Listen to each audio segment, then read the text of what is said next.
Good morning, Raptor Freaks. Lexi Otts here. It's Thursday, and we do the Thursday Think Tank on Thursday. And we're doing a special call-in show for Collin Murray-Boyles, the number 9 pick by the Toronto Raptors last night at the draft at Barclays Center last night in Brooklyn. And there's been a very apparent reaction by Raptors Nation and by Collin. And there's been some sussing out what exactly happened last night in some ways. Very, very, very interesting pick, kind of not predicted. And, the call-in show today is y'all can call me on the phone if you have access to the phone number, and we can talk about this pick. And you guys can call me at any time. I feel like a lot of people are going to have opinions about Collin Murray-Boyles as the number 9 pick for the Raptors. And well, this is the time where we can be heard and speak our minds on it, good or bad. And I have my own personal opinions about this pick, and I've done a little bit more research. I was up pretty late, watching more about him and also checking in on, the Bobby Webster press conference that happened last night. All right, here we go. We got our first call right away, and it is coming to us from MJ Fiercey. You're on the air. Hi. Hello, everyone. How's everything? Good. How are you doing today, MJ? Thanks for calling. Good, thank you. Good. I won't say I wanted to be the first to call because I have a meeting at 10, so I can't stay throughout the whole night. Sure. But yesterday, my daughter had practice, so I missed the stream. And when I read some of the comments, I was like, oh, my goodness, don't tell me he had, like, this type of a reaction. So what I wanted to do is, like, just take a step back and go I looked at a few clips. Yeah. And then I read a few comments, and people were saying actually that he was he was happy, and it wasn't what we thought we saw. Right. I watched his post presser, and I was like, okay, so I'm willing to give him a chance. And I watched a few of his highlights. He seems like a solid player. He seems like, I think he's a good pick. It's just the initial reaction at first. I was like, oh my goodness. But then again, Jacoby didn't seem too excited as well last year, and look at him now. He's I think finishing with the team. He's happy. He's good. He's in a good spot. I believe OG also wasn't too overjoyed, but some people are maybe like that. They're not too demonstrative. Yep. But then OG lasted so many years with us, so I'm okay with CMB. I mean, I've seen other clips of Ace Bailey and other players that seemingly are really not happy about their destination. Right. I mean, it is what it is. I mean, they cannot decide their own fate.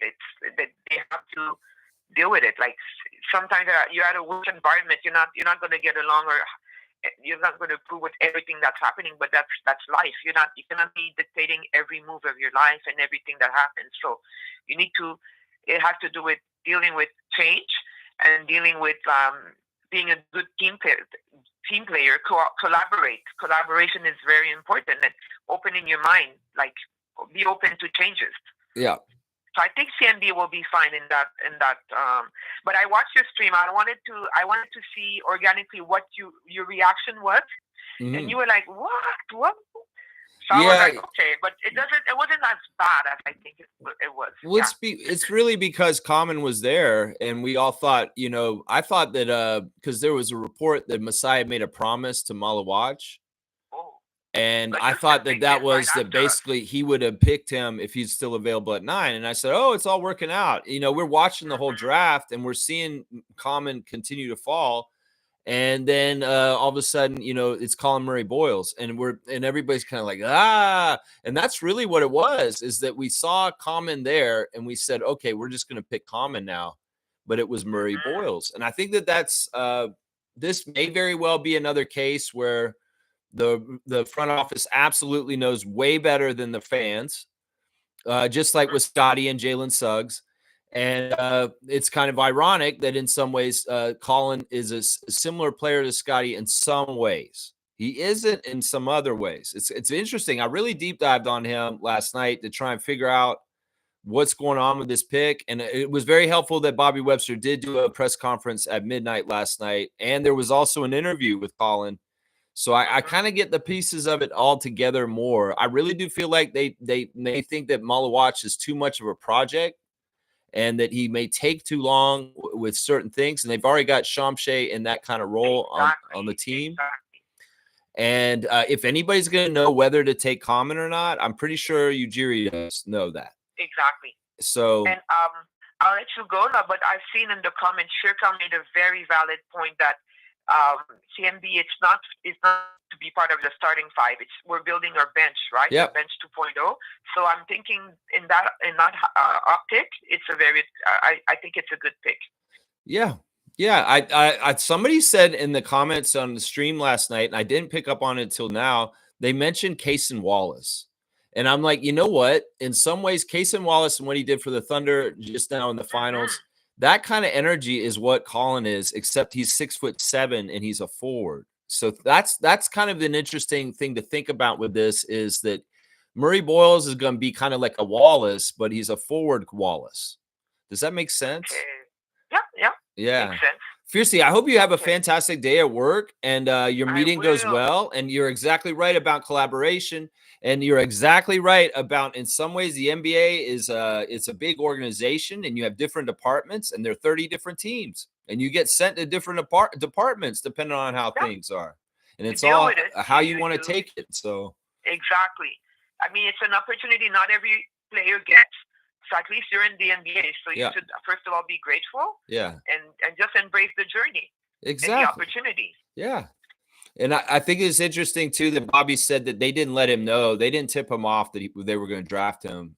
So that is a very genuine response. And it does sound like Bobby Webster was saying that they may need to tell these guys ahead of time just so they can avoid the PR mess with the fans and different stuff. Yeah, damage control will need to be done because I've seen nasty comments already. So. Well, I was thinking that already, like, I mean, it's kind of crazy that Bobby went on live at midnight last night to kind of explain the pick to everybody. And that's a symbol of like, wow, maybe they did get a huge bad reaction for the pick. And I think that, you know, especially the way he reacted and they were like really making a big deal. It's like, no, he wasn't upset. He was happy. And he even had to do that interview later where he said, no, my reaction wasn't a negative reaction. It was a positive reaction. Right. To clear the air. We cannot expect everyone to be like giddy like Scotty and Grady. They're those, like, not everyone has those type of personalities and are so expressive. That's true. It is what it is. Anyhow, have a great day. All right, MJ. Always enjoyed it that when you call into the Call-In Show, MJ. All the best. Have a great Thursday. Bye. All right, go Raptors. All right, there you go. First call of the day coming into us from Fiercey, and she's, you know what? She's giving him a chance, and she's interested and intrigued, and that's the way I kind of feel about it right now too. All right, we're gonna get into y'all's comments real quick. First, we got Bryce Lawson coming in. First of all, off the top to our guy Bryce down in Kentucky. Congratulations on your engagement recently, Bryce. I seen that you got engaged on Facebook recently. Congratulations on that, man. Good morning, Raptor Freaks and Lex. Surprised about the pick, but I'm most certainly not mad at it. Although I do question it because we have a similar player in Mobo. I'm super excited nonetheless. Let's go Raptors. Yeah, it's going to be interesting to see what happens.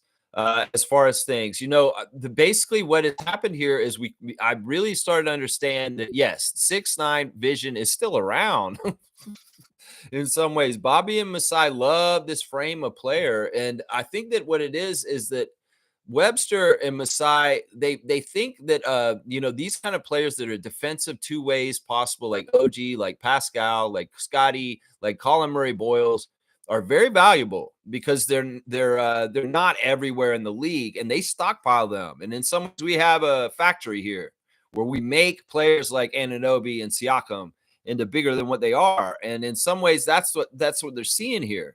And he's got the gumption. He's got some of the real willpower. That's the most important thing about Collin Murray-Boyles is that he gets after it and he cares. And that's the stuff that Bobby's looking at. And also, as he said, he's got a chip on his shoulder. So he's going to be one to be coming out, even if he's a little dog in a big fight. He's going to be coming out there and bringing it. I was watching his highlights last night. It recurred to me, the man kind of looks like in the face Charles Barkley. Like, seriously, put some dreads and a little bit. And in some ways, he plays like him. And he's got an essence of Barkley. Let's just put it that way. With his dumpy body and kind of undersizedness. and the way he operates around the basket, there's a lot of weird comparisons to the great Sir Charles, which is interesting to me. So I like the idea that he's defense first. Once again, that's another thing that the Raptors very much likes in their players right now. And in some ways, this is the thing. Collin Murray-Boyles is not a good shooter, but he has an okay mid-range. He's really good around the basket, but he's really smart. And this is what Bobby said. IQ, you can stack IQ. And let's see, we got high IQ players with IQ and Scotty and Brandon and RJ and Jakob and Jamal and Jacoby. I mean, all our guys have high IQ. Grady, all of them. So like Collin Murray-Boyles is coming to the smart kids class. And in some ways, this is like a gifted class in the NBA, guys. Seriously, there's some teams over there that are remedial reading. But the Raptors are building a high IQ, very gifted team with very smart basketball smarts. And that's what this is. They did go best available, not for position, which in some ways has got a lot of people in a conundrum this morning because a lot of Raptors fans think there would be a trade. And Bobby did say there probably will be some trades coming. You know, I don't think this bodes well for Mr. Boucher as far as things. It's like this is another power forward kind of added to the mix. You know, it may be tougher for Mobo. Scotty, in some ways, is getting a little bit of a fire lit under his ass. To, you know, some people are saying he needs to do more. Well, maybe Collin Murray-Boyles will be like a person that's competing in practice and around the team for a rotation and stuff like that. Not that Scotty's going to lose any time or anything, but maybe this guy rubs off on him and motivates him in some ways, and vice versa. Obviously, you know, I like that Collin is an inside player. That maybe, you know, that what he does down there, you know, who knows? We got two guys that do like that. Scotty too. I don't, you know, who knows? There's a lot to this, you know. The Raptors do have extra pieces in some ways, and it could be forecasted there are trades, that there could be trades coming up. And I don't want to talk about who or what for what, you know, who knows what it's going to be. But either way, the Raptors, and this is what Bobby said too, he looked at Collin Murray-Boyles as a top 5 player in this draft last night. And he got him at 9. So he's overjoyed about that. So there's a lot to unpack here.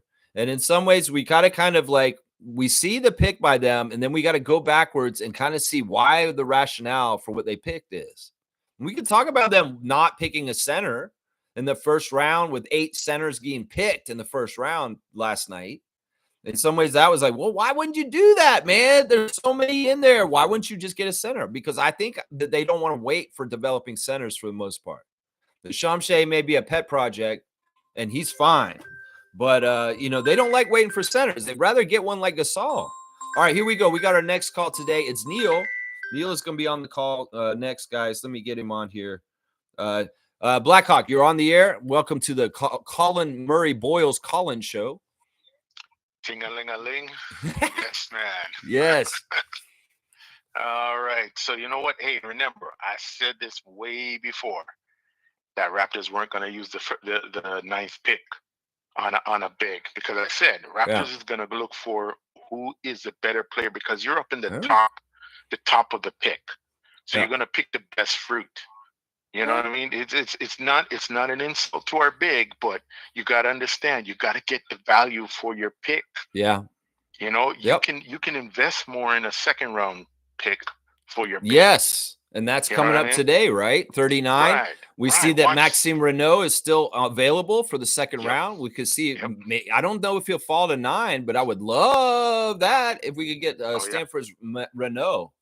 Oh, woo. Yeah. And no, one thing I'll say, I was surprised about the amount of centers that went yesterday. A lot of them went off the board last night. Yeah. But, you know, it is what it is. But I think there's still some good picks still This left was around. a deep center draft. So that's why I was kind of saying, like, we need to jump on this. But I really do get this idea that Bobby and Masai like to add the piece later. And that this is like he said, this is a talent. We're in talent acquisition mode for the franchise right now. When we get closer to like bona fide winning that's solid, then we strike out and get those last pieces. And I think that they figured out that like getting the center in some ways is kind of one of those last pieces. Like it's actually more than telling the acquisition mode. They're molding the team to the identity that they want. If Yeah. you're looking at it and you're saying, well, these certain players on the team are not as defensive as they are supposed to be, well, they just picked a guy and they said, forget about shooting. Yeah. We'll get the defensive guy that we need, which means there's going to be competition amongst our shooters to survive on this team, because they're going to say, hey, we value defense very much in this organization. Yeah, but we need balance on this, Neil. I would say it's the opposite. I would say that the guys that we have that are good shooters have their jobs pretty safe because we need them.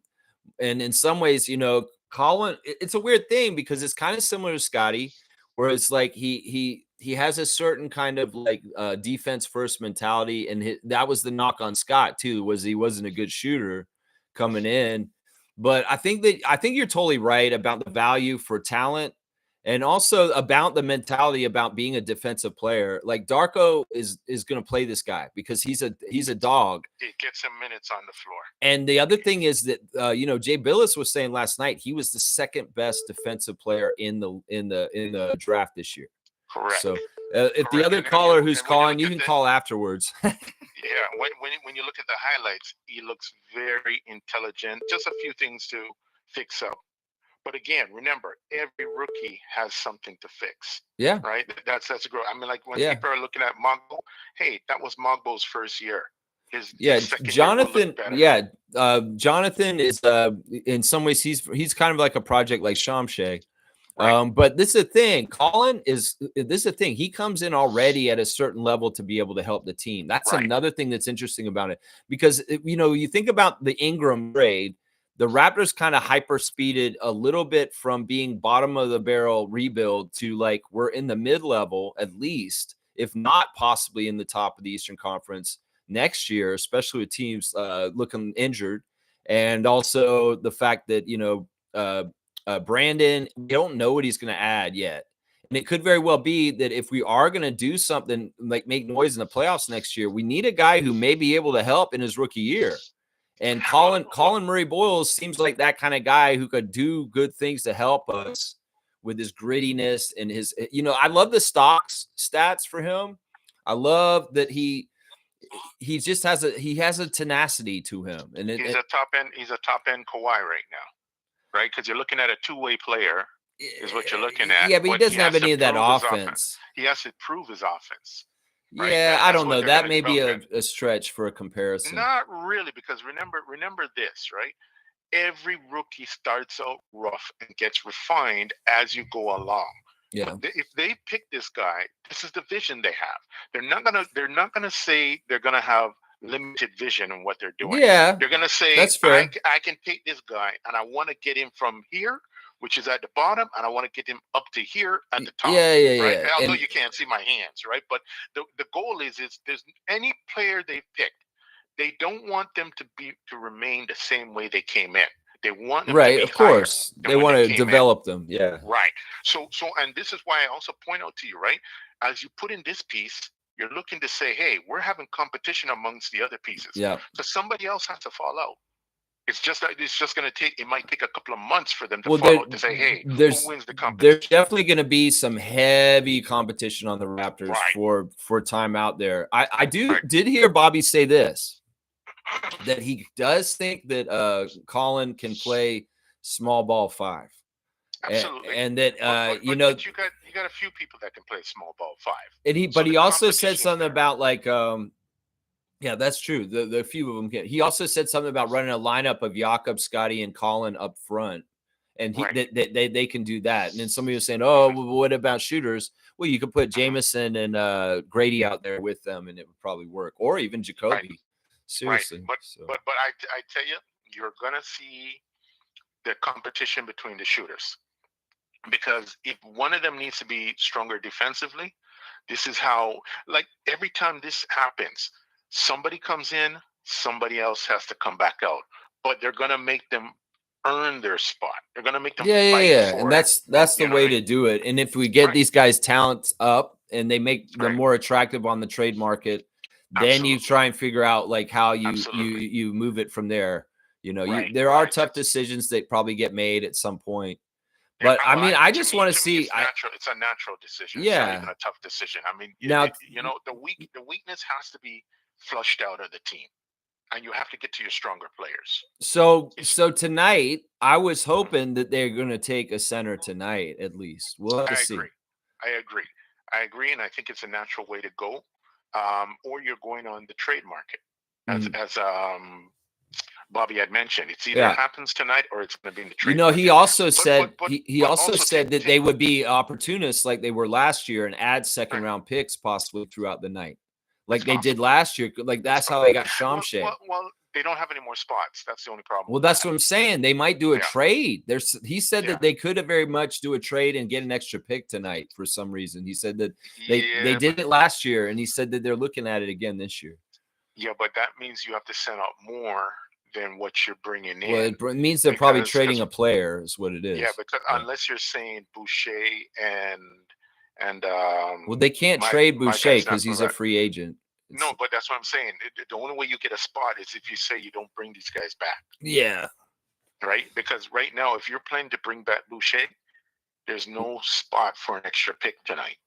Yeah. Right? I know. I get what you're saying. I get what you're saying. So like, because even like the classic every year, like the Raptors do an undrafted at the end of the draft too. We're gonna have to see how that works out this year too. Undrafted, they'll do, because what happens? Remember, they stash them on 905.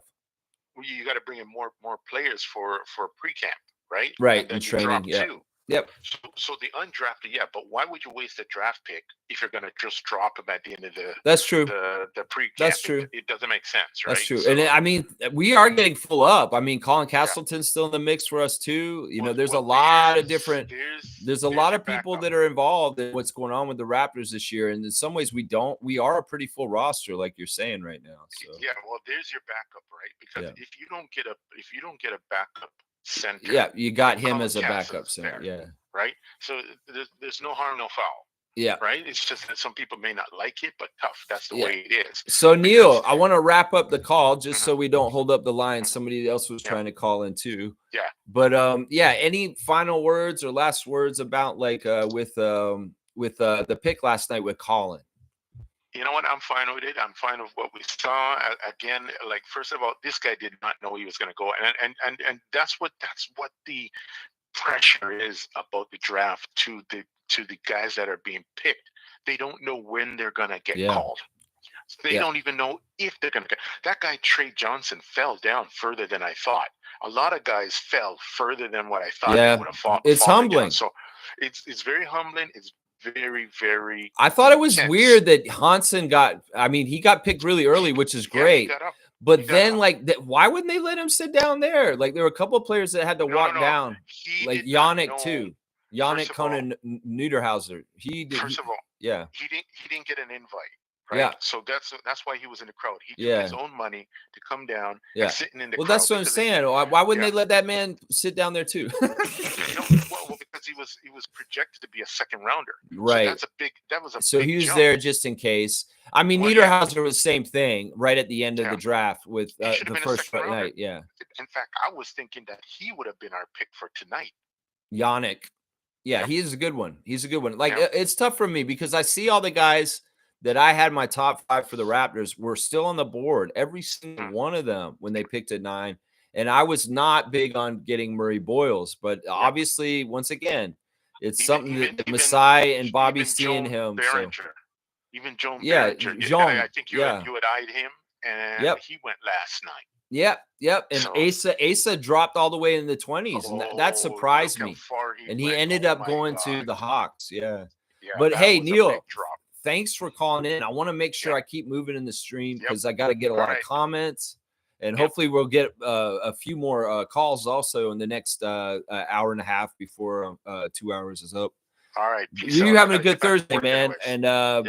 And let's go Raptors, man. We got to trust in Masai that we did the right thing. It's all good. I'm good with the pick. Let's do it. Yeah. I think that people are just getting used to it after the shock of not taking comment. People get antsy for the littlest thing. Look, the guy's expression was fine. Be in his position, and you'd say F it too. I'm more worried about his girlfriend, honestly. All right, Neil, I got the other call coming in, and it's I think the sheriff's trying to call me now too. So yeah, all right, cool, man. Awesome to hear from Blackhawk already. People want to call in. They're calling in like crazy. So yeah, here we go. Here we go. We got this is Alberta calling in. Good morning, good afternoon, good evening. You're on the Raptors Freak at the Eastern time. Well, Pop fan, see more paper from the Mountain Time The region. city slicker, holding it down. I don't got much to say. I did not like the pick. I can't say I don't. Yeah, I'm not for the pick, but like I said, we don't have that insight that Bobby and Masai had. Yeah. To why they made the pick. Yep. I don't agree with it, but like I said, they're the professionals. They're the GM for the team, so they know best. But yeah. My little theory I'm going to throw out there, and sure. I'm just going to throw the chat off a little bit. But okay. What if there was pure pressure from the top? And what I mean is the ownership. What if the ownership said to Masai and them, look, we don't want no more African players up in here. Not being disrespectful to anybody African in the chat, but what if from the management point they said, we don't want any more players like with the last name Asenge or like any foreign players, because we have a deep history of drafting foreign players. No, I wouldn't say that's. I say, all right. I have a different conspiracy theory though. It's similar, but it's not. It's not this, because first of all, we know Keith Pelly said basketball people are going to make the basketball decisions. So I don't think that it's anybody in upper management of MLSE that would do this. And this is solely Bobby Webster's kind of acumen working with Masai to sign it off. And the one theory I have is that maybe they didn't want us to take Malawach, and that there is a conspiracy from the NBA head office, not from the Raptors themselves, that Adam Silver didn't like us having Koloko. And in some ways, they did the thing with Koloko and the health thing and going to the Lakers. And then Masai did a big FU and a middle finger last draft and making the deal to get Shamshay. He said, you don't want me to get like a player like this? Well, watch what I do. I'm going to pay $1 million to Memphis, and I'm going to draft a Cameroonian against your wills. And maybe the NBA is kind of like, no, y'all can't take Malawach either.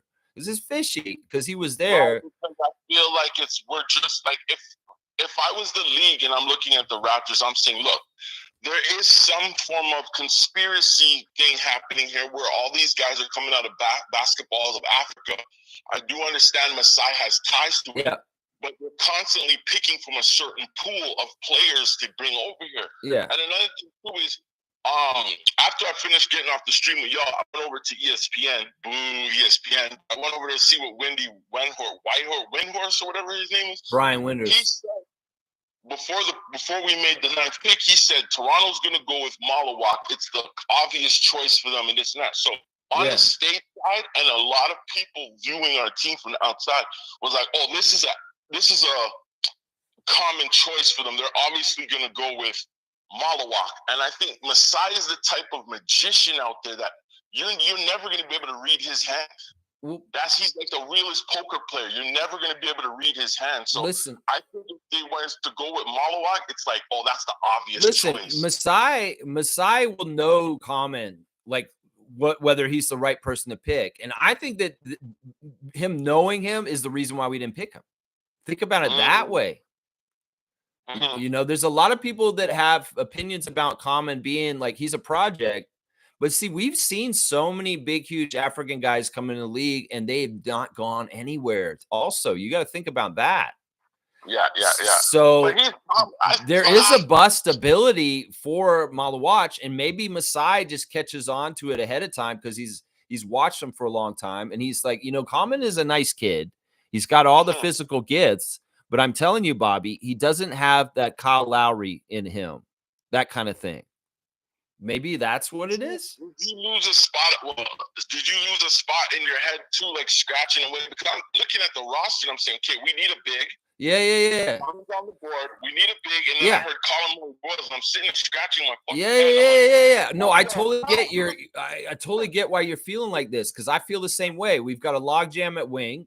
And in some ways, we desperately did need another center, and it made sense to try and get one there. But it was very clear by Webster what he said last night is like, we're drafting for best available, and positional need is not something we're doing right now at our franchise's place with the rebuild right now. Okay. So we're still in the rebuild mode. We're not. Yeah. With the rest of the See, he conference said teams. he called it talent acquisition mode still to get the high talent, and then he's going to flip people for the needed positions later. And I feel like they really do think that projects with centers take a long time, and they don't want to wait around for that. Because in some ways, think about it this way. A center may be on a rookie contract and they get the nice deals on being paid at rookie, but then they don't blow up until 4 years later. And in some ways, you could pay this guy and invest this rookie for 4 years and they don't go anywhere, right? So they want a proven big man, and they're going to go get a big man later, kind of like a Marc Gasol move, that kind of thing. Yeah, I honestly, I think Phoenix and New Orleans won the draft last night. That's my opinion. That's the thing. Well, this is the second part of my theory, and what I was talking about earlier is that the NBA has been screwing over different teams by taking superstars away from them, like the thing that happened with Cooper Flag and Dallas and Luka, right? So my theory is the Kevin Durant trade with Houston this is part of them paying them back for leaving Phoenix. Is like we're funneling Malawach to you, Phoenix, so that you get him as far as a payment. So what's the take on that trade? What do you view that trade now? Malawach, Jalen Green, and Dylan Brooks for KD. What's your thoughts? I mean, I think that Phoenix has done a really bad job since Matasheba bought the team. Like as far as like how they've been run, horrible decisions. I don't have any confidence in this move either. I mean, Jalen Green is a player I'm not very high on. Dylan Brooks, I feel bad for. I love that guy. I want him to do really, really well. Common will be good for them, I guess, because he's a center and they need a big guy out there now because Nurkic didn't work and Ayton was a big, he went somewhere else. Yeah, the thing with Kevin is 50-50 for me on the Rockets. I have no idea what's going to happen there. If they can rein him in and revitalize him in his career, that'd be great. But I won't believe it until I see it because, honestly, Kevin has a jaded energy around him that has been there for about 5 or 6 years right now. And in some ways, you don't just snap out of that shit. So, sort of in that dark place that Pascal was talking about that he was in when he was with us coming to the back end. I don't even think it's that, man. I think it's more that Kevin is he's just an interesting personality. Like you see how he goes at it with fans on Twitter. He's just he has a weird energy about. Like he's kind of what he seems like to me is he doesn't try unless it's something that he thinks that could happen. It's kind of like Toronto sports fans. We will not root for our teams unless they're winning. So if his team's not doing well, he's not trying as hard. But if his team starts doing better, maybe he'll start then. But when does he actually start having the habit of trying hard to get to the level where his team, because he has to elevate the team as one of the best players on the team. That's the problem with Kevin Durant right there. Is he's waiting for everybody around him to get better, whereas he's kind of not doing his part himself. So, two more questions. Sure. So and then we'll move on to You have to see the interview from Bobby, but you said that they're still in a rebuild mode. So how do you feel about that, especially with all the Eastern Conference teams talking about we all got a shot, every team can say a shot. Yeah. And Raptors are still talking rebuild mode? How does that sit with you? Well, this is the thing. I think that Bobby and Masai are basically like gauging the rebuild on the success of the team. And if our team comes out this year because the Eastern Conference is weaker and we kick a lot of ass, they will accelerate things into the next mode past the rebuild. They don't have a time frame for this. It's really the results and how they're doing. In some ways, they don't want to rush the core that's built around Scotty. They want them to kind of naturally grow and develop, but they're opportunists. And if they see signs of things happening a little bit faster, they may make some moves quicker.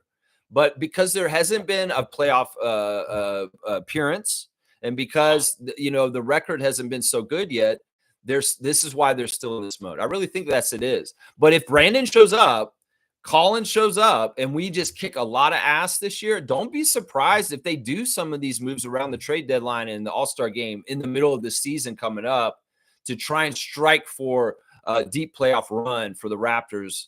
That's what they do, man. They're gauging everything, and if they feel like it's the right mode, they will go into it, and it doesn't have a time frame. I think that's the thing that everybody's confused about. And then also Collin Murray-Boyles, like I said earlier, seems like the type of player that will be able to help the Raptors immediately this season, just in case there is an acceleration of an opportunity to leap to the top of the Eastern Conference due to the other teams and other things going on. So you sort of went into my second question with that. So with Collin Murray-Boyles, because you said that they could run a small ball option. Yeah. Now, after what we just seen through the playoffs, especially with Indiana, Oklahoma being such big teams, small ball is dead. You put a small ball lineup out there, and most teams are loading up with two centers. Yeah. We have one. Most teams are loading up with two centers to throw on the court now. Going out there with a small ball lineup, you're just going to get eaten on the rebounds. I kind of agree with you because I am a basketball purist, and I do believe that height does win and that you do need to have size. But the thing is, think about the Pacers and how they ran Siakam at center a lot in these playoffs, man. They really, really did run a small ball team a lot of times. And I also think about why the hell was Mark Dagnall starting Cason Wallace at the beginning of the finals? Because he was scared of a small ball lineup. And that's why he had only one of them out. But honestly, I agree with you. I do feel like teams will wake up and it'll swing back to being more like, size dominates the NBA, especially with Wemby and Chet around. But this is the thing. It's like, I don't know. Like I think that the Raptors like to play a fast and quick team. I think that this pick has a lot to do with what Darko likes, what Bobby likes, and what Masai likes.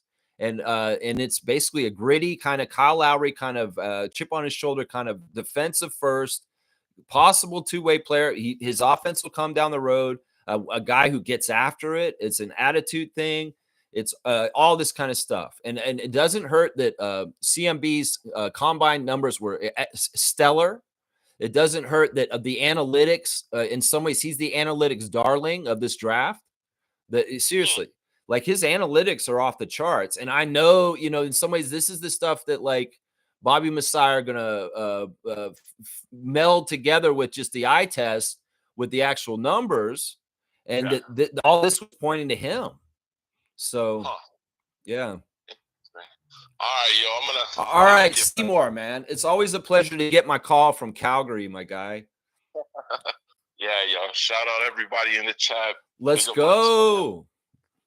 All right, yo, peace. Yeah, man. All the best, man. Have a good day, man, and have a fantastic Thursday. I'll talk to you again soon, I'm sure. Wow. All right, cool, man. We're getting the calls quick. People want to talk about Collin Murray-Boyles. If the phone line is open, you can call in. I'll just take calls one after another if you guys want to right now. Shir Khan is here, the all-star of Raptors tonight. Wow, they are coming in like that. All right, let's see who we got this time, guys. All right, caller, you're on the air on the Raptors Free Call-In Show, Thursday Think Tank. Hey, what's happening? Hey, what's going on? Who do we got today? It's Kareem. Oh, what's up, Kareem Thomas? It is the full-ass butt dialer. How are you today, sir?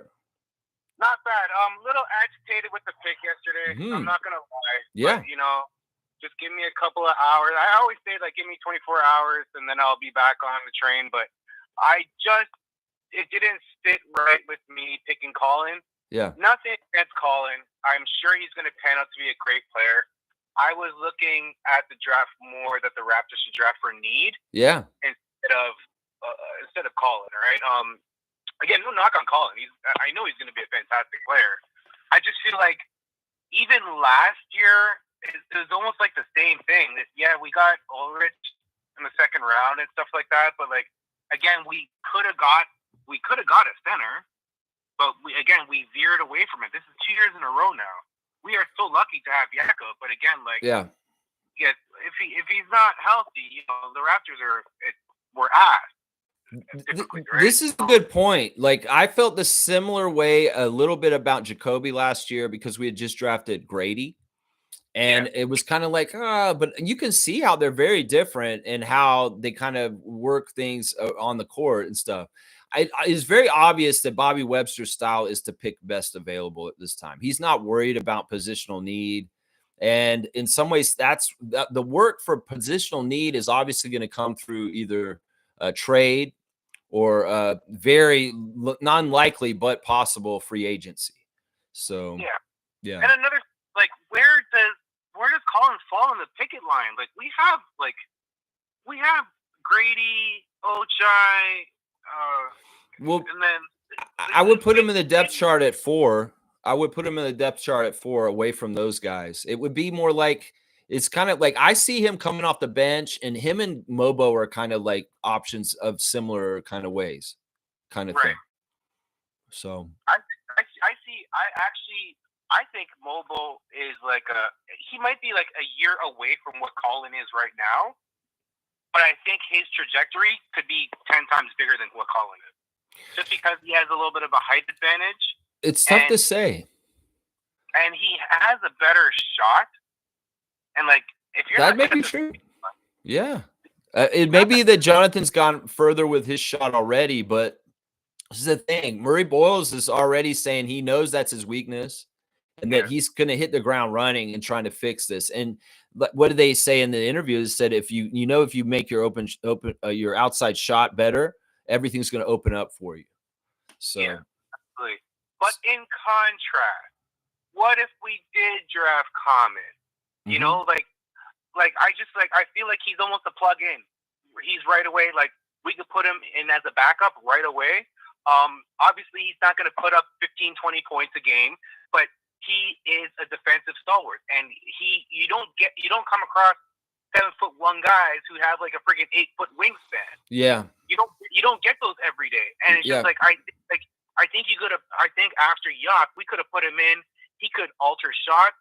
He could block. He could protect the paint, and he could get easy layups. And I think that would bode well for a second unit that has like maybe a Grady or Ochai, or if they're alternating and throwing in the one thing we got to remember though, Kareem, is that like Common's not going to come into the NBA able to play the NBA game right away. In some ways, it'd be very similar to Christian. And there was a whole trust period where it's like, yeah, you can be out there, but you're going to foul a lot. You're going to make mistakes that are knuckleheaded. You're going to probably miss defensive assignments. You're probably going to, in some ways the coaches have a standard and an integrity for how they want the 5 that are on the court at all times to play. And when you have a big man project, sometimes they don't help you with that kind of integrity staying intact, if you know what I mean. Yeah, no, I definitely understand that. I get that. Yeah, and I think that it really is true that Common is not going to be ready for rotational minutes in this first year. I don't think he will be. I mean, I know you said that, but I don't think. I think if he came here, he may be very similar to what Shamshay did this past year. So I differ from that because the way I see it, is he on Houston? Did he get traded? He's on Houston, right? Who? Common. Common he got drafted by Houston, but traded to Phoenix. So he's going to be playing for the Suns. So he is going to be their number 1, I'm assuming. Yeah, but they're totally rebuilding and they're a total mess there. So it kind of makes sense. I mean, I would say this, Kareem. The evidence is this. If there's not an NBA conspiracy that's telling Masai and Bobby they're not allowed to pick Common at 9, the fact that they didn't take him and they could have says more to me than anything else. Okay, because there has to be something that obviously me and you or the average fan does not know. Yeah, that's why I always trust Masai and Bobby, because they didn't pick him for a reason. Yeah, even though everybody in Toronto, like when Brooklyn they drafted that guy or whatever, everybody was just like, okay, we got our guy. But then the 2 people were like, we actually got a different guy. So it goes to say, like, they are GMs, and like as you always say, like, they're on the moon and stuff like that. We just don't understand. We don't understand the whole landscape and everything that Masai Ujiri and Bobby Webster have to deal with as an NBA front office. It's real easy for us as fans to just think everything's easy if we just think of it. But there's all kinds of different personalities, different entities, the different teams, the NBA head office, the rules, the salary cap, family members, agents, all kinds of stuff that is involved in the whole equations. And like Bobby said recently on Hello and Welcome podcast, he gets a 48-hour period with a draft prospect in Toronto for workout. They're watching them like a hawk. They're watching him like everything. So they met with Collin. Collin came here. It was the first workout he did, apparently. And, there was very good chemistry and talking to him and working with the coaches and coming in for his workout. And, Bobby watched him real close and, he passed like the good person test partly too. So that's stuff we got to remember, man. These guys are not doing this surface level. They're going real deep. And he also mentioned that they wanted him last year. They were hoping he would come out of school last year, but he stayed for another year at South Carolina. So. Yeah. So in regards to so I know everybody was talking about trading RJ and everything, and we have so many of the same players. I never felt like that at all whatsoever with RJ. But now that we drafted Collin, it is like the 5, like the 6, 7, 8, 9. It is kind of bunched up now. Yeah, and it's interesting because Collin is a lefty like RJ. And that's actually really cool in some ways about Murray-Boyles is he really plays off his left. And man, he's explosive too. There's a lot of stuff I really like about him. He's got a high basketball IQ. He's very much a team player. He can pass. He's a great screen setter. So he can do a lot of the kind of screen setting stuff that Pirtle does. And he's a great roller too. Like he's really good at attacking the basket. And because he's a lefty, he dunks around people from the left side. And he's going to be electric for that. Watch. People are going to see Murray-Boyles throw it down with his left and they'll be like, damn. So where do you see him again in the pecking order of what we have right now? Well, the Raptors depth chart to me right now is barbecue with Brandon and Jakob. It would be IQ, RJ backcourt with Scotty, Brandon, and Jakob. And then, the backup team, and this is what Bobby kind of talked about, is he sees Murray-Boyles joining the dog bench mob and kind of coming in as being, he's not going to start, and he'll be playing with Jacoby, Grady, and Oshai, and Jonathan, and Ulrich. And those guys have got to get some defensive chemistry, Jamal Shed. And kick some ass, Jameson Battle. So that's basically what it is we're adding another dog to the pound. And this guy is that's the biggest thing about him is they describe him as a dog. Yeah. So what I do like is I do like that bench mob mentality because I look at our bench, I'm like, we have so much going on there. Like it's amazing. I just hope that tonight we're able, because I really just want a big guy. Yeah. I just want a 7'1", 7'2" guy. Yeah. That's all I want. You know what I mean? Yeah. Just because, and I don't care if the guy freaking could score. I just want him to be able to protect the rim. Yeah. That's all I want. So I hope they're able to address it. And then I already said to myself, even if they don't address it, that must mean Ulrich is coming up and he's going to be fucking go next year. Yeah, I could totally see what you're saying too. I'm going to check in on my best 5 for tonight at 39 as far as who I think is left. Rasheer Fleming obviously is somebody that I would think would be awesome. If Maxim Renault falls to 39, that'd be badass. I also have Rocco Zakarski on there. I know a lot of people don't like the big Australian, but he's definitely sizable, and he could be out there just as a big impediment and shot blocker. It's crazy because I had Yannick Conan Niederhauser on my list for this 39th, but he went early. And also, I think that a possible person, I don't know if he went in the first round. I don't think he did. Ryan Kalkbrenner could be possibly a good pick here. So my best 4 right now are Maxine, Rasheer Fleming, Rocco, Ryan Kalkbrenner. If you're talking about bigs, is those guys right now. So. All right, Kareem, let's wrap it up. You have anything else you want to add at the end here? As always, just take the time, text somebody that you love them, give somebody a hug today, help somebody walk across the street, pay for somebody's groceries, whatever it is, just do something. Make the world a better place. Just take the time to make the world a better place. That's all. I love you guys. Love everybody for After Week Nation. Love you too, man. Love you, Dunk Champion. And someday you'll get your Doug Smith book. Oh, yeah. Don't worry. Just hold on to it, man. I will for sure. All right, Kareem. All the best, man. I love getting all the calls. Man, you guys are really excited about this draft. And we are Phone lines are open, man. I'll keep taking them. I mean, if everybody wants to call today and give their 2 cents on Collin Murray-Boyles, please call in. The number is open right now. That's right. All right, let me see. Shir Khan saying, got to say this is probably a sneaky best move of the draft. I wasn't sold on Malawacha or Senge.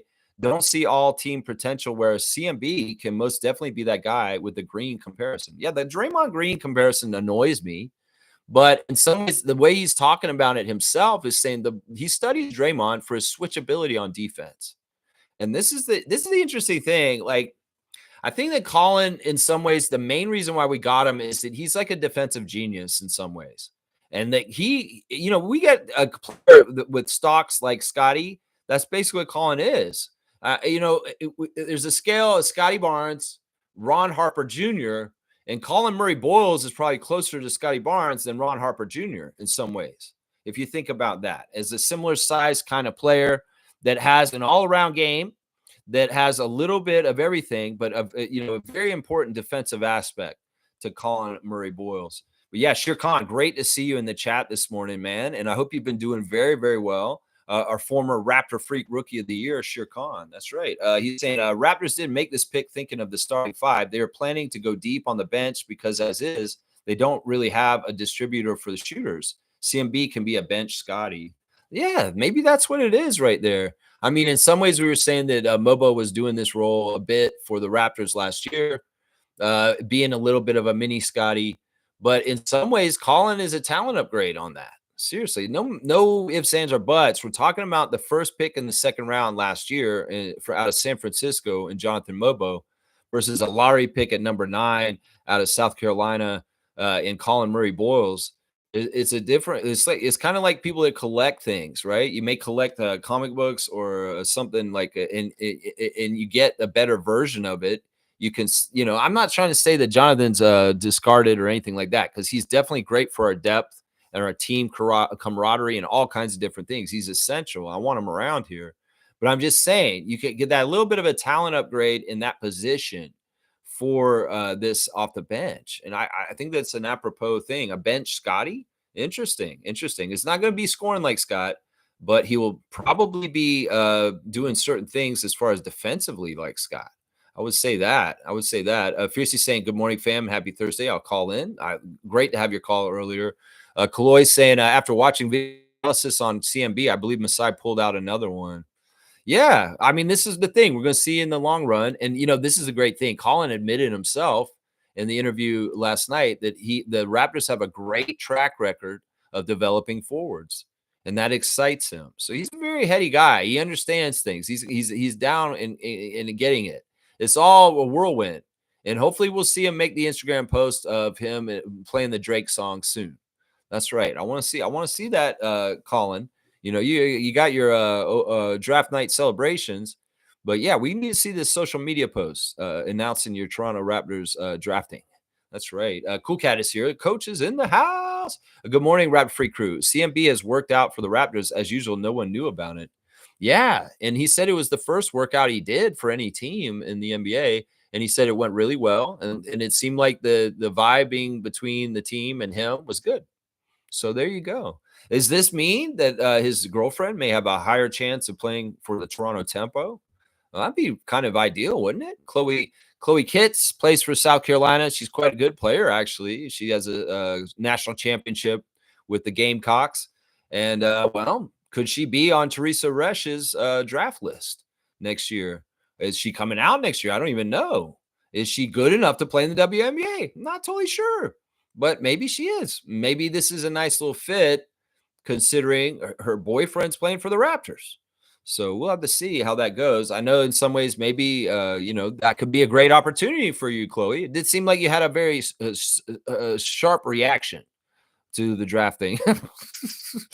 In some ways it's like, people can't hide their emotions. The poker face, they can't do it sometimes. Randolph saying, beloved Raptor Freaks, family blessings. What's not in your control, you can control you and make you anxious if you let it. Save your energy for life's reality. Thank you, Randolph, for your words of wisdom. I'm missing Trevor J this morning. I don't know what's going on. Trevor may be busy or something like that. We love you, Commissioner Fun, Trevor J. And thank you, Randolph, and blessings to Phillips family. Yeah, save your energy for life's reality. Yeah, sometimes anxiety is just layaway on stuff you don't need to be anxious about. And yeah, in some ways, people will use anxiety to try and mess with you. That's right. Chloe here and Fiercey on the phone. It's like, yeah, that's right. Blackhawks saying if we get a big, it will be with the second round pick. There you go. There you go. Kaloy saying, I often say fuck when tremendous things happen to me. So I think it's a valid reaction. Yeah, I mean, I could say this too. Yeah, I mean, it's a weird thing, man, because in some ways body language does give away a lot. And I have been watching his interviews. In some ways, I don't truly trust the kid right now. But let's see him come to Toronto. Let's see him embrace the fan nation and the city and the country. And we'll go from there. Right now, it's just the initial shock. I think it's a shock for him. It's a shock for the fans. Not a shock for Bobby and Masai, though, but a shock for everybody else. That's right. Cool guy saying the draft was emotional for a lot of players and family. Yeah, a lot of emotion. I was moved to tears for these kids to see their dream realized, otherworldly experience. Happy for these kids starting out the NBA. You know, it's very interesting the emotion that was shown at the NBA Finals by the Pacers and different people too. And then the emotion last night. I mean, Common crying like that. In fact, let's go to the Instagram stories real quick because there's some funny stuff. Bruno Fernando's won a championship over in Madrid, guys. He's holding a championship trophy and looks like they're celebrating there. So good job, Madrid. Bruno Fernando is another Raptor international champion at this point, guys.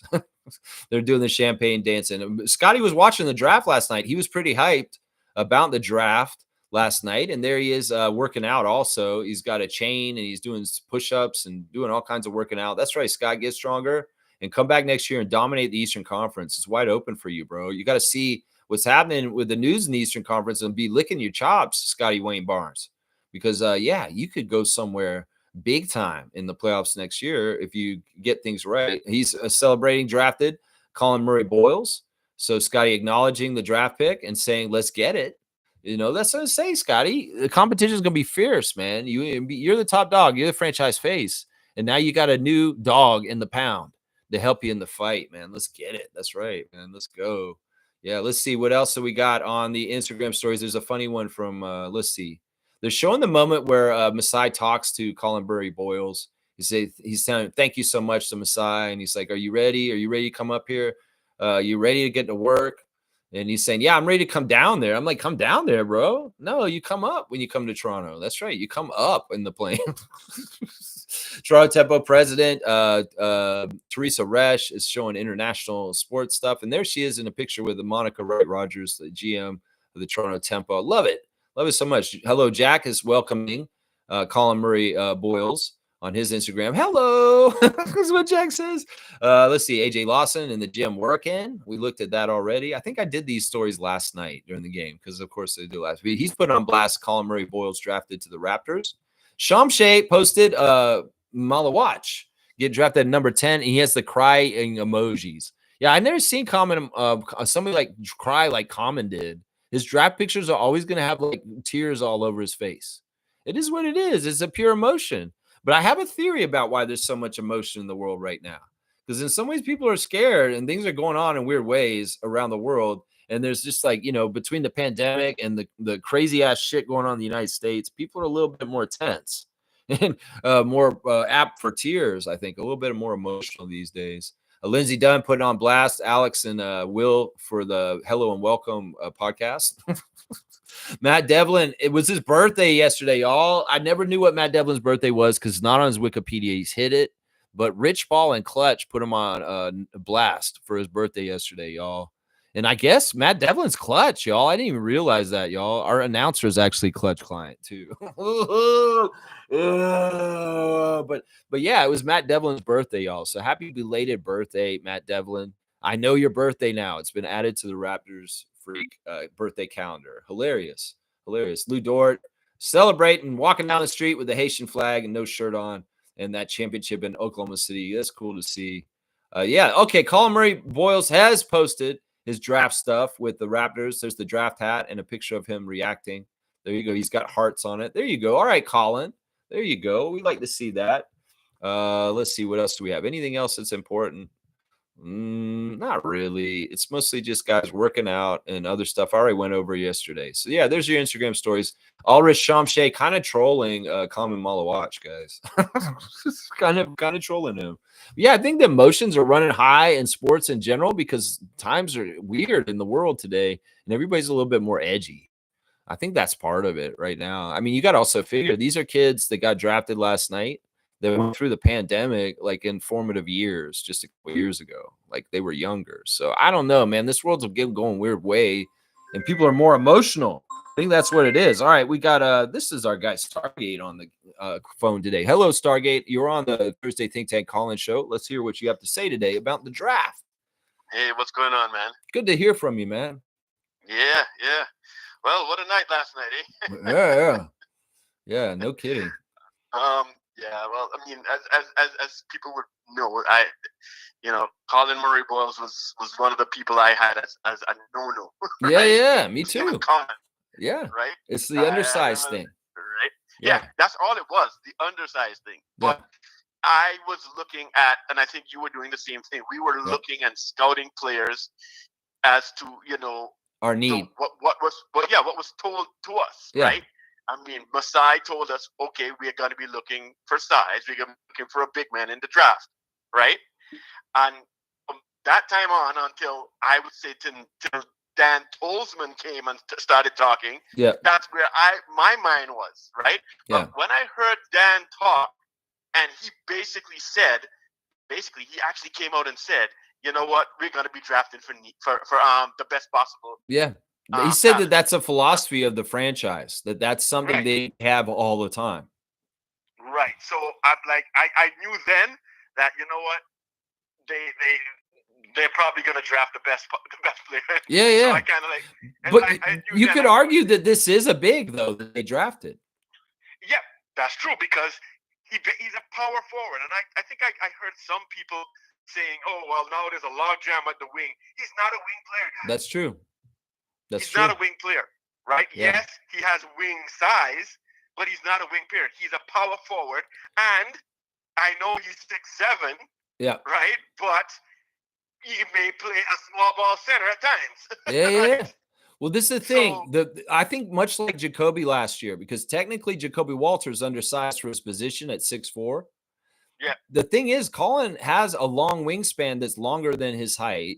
And that's the same for Jacoby. And that's the kind of thing that's like, okay, these guys are kind of undersized, but the wingspan is kind of what matters more, right? Exactly. That's right. But and also one more point, just real quick. Yeah. I also like that Collin said in his interviews that he feels like he's physically ready to play in the NBA right from the start. Like he said, I'm not like the other guys in my draft because I'm physically strong enough. I feel confident that I'll be able to play in the NBA right away.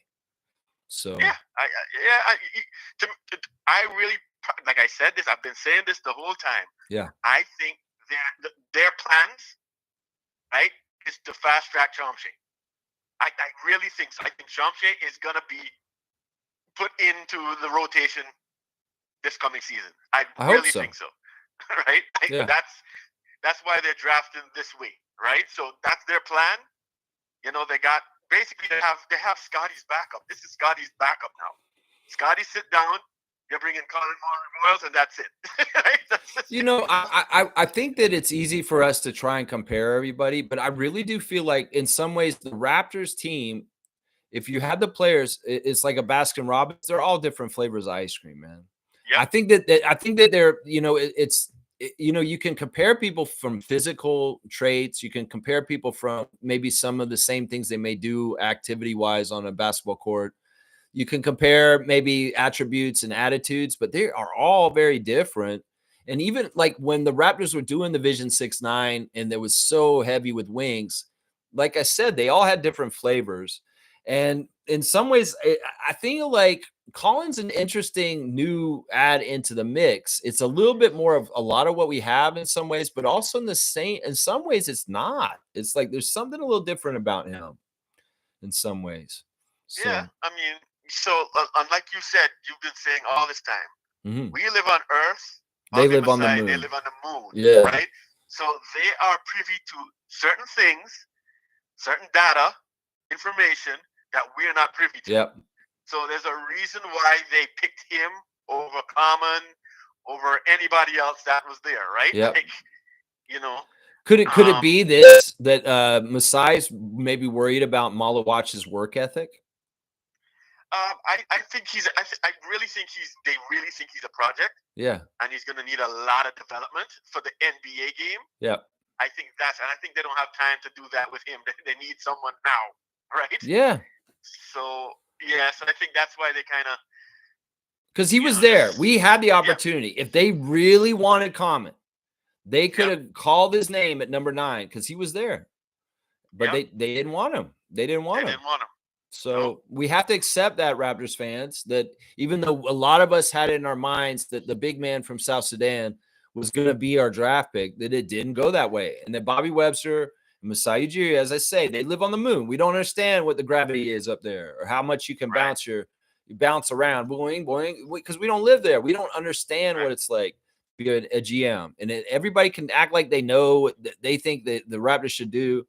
But sometimes you're just not realistic and not understanding what's really going on. So, yeah, I kind of had a feeling in the back of my mind they might go with him when I saw that he was probably the best player coming out of the combine, right? Yeah. In terms of his metrics. Yeah. Like, you know, he was literally the best player coming out. He had the best metrics. Right? In some ways, I really get that Bobby and Masai try not to overcomplicate things. Let's not make this overcomplicated. Let's make this simple. Let's get a dog. Let's get a guy that, this is this metrics, this combine, this. We interviewed him. He came in. He was fine personality-wise. In some ways, they're doing their due diligence. This is a big deal. This is a multi-million-dollar decision. And, they're not going to screw around. They're not drafting the bust. It's like OG don't shoot a miss. They're not drafting the bust. And in some ways, I could make the argument that Murray-Boyles is a safe pick for the 9 pick. Yeah, he definitely is. Yeah. Well, we'll see how it goes. The way I saw Utah picking, I have a feeling one of those big guys are gone from Utah, man. Yeah, they've been trying to shop Kessler for a while. And Laurie's probably gone from Utah very soon also. So, yeah. Yeah, I really think one of them, maybe one of those guys are what they're looking at. I don't know. That's what you never know. Is Walker Kessler a possibility on the horizon for the Raptors?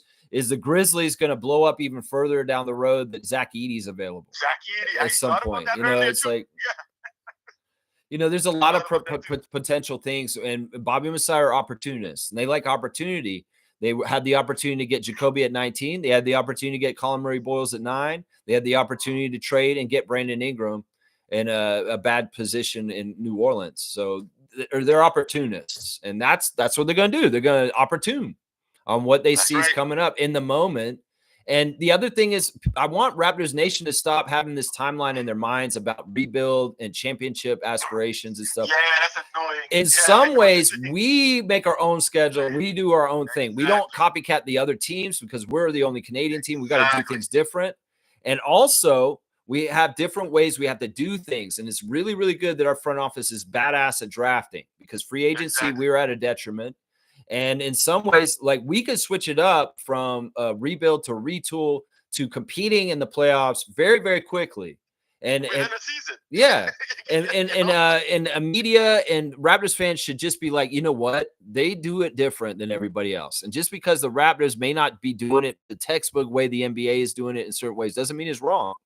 Because look, the way that Masai Ujiri does stuff leads to 2019. And that's what I'm saying right there. So what was surprising to me is Perk.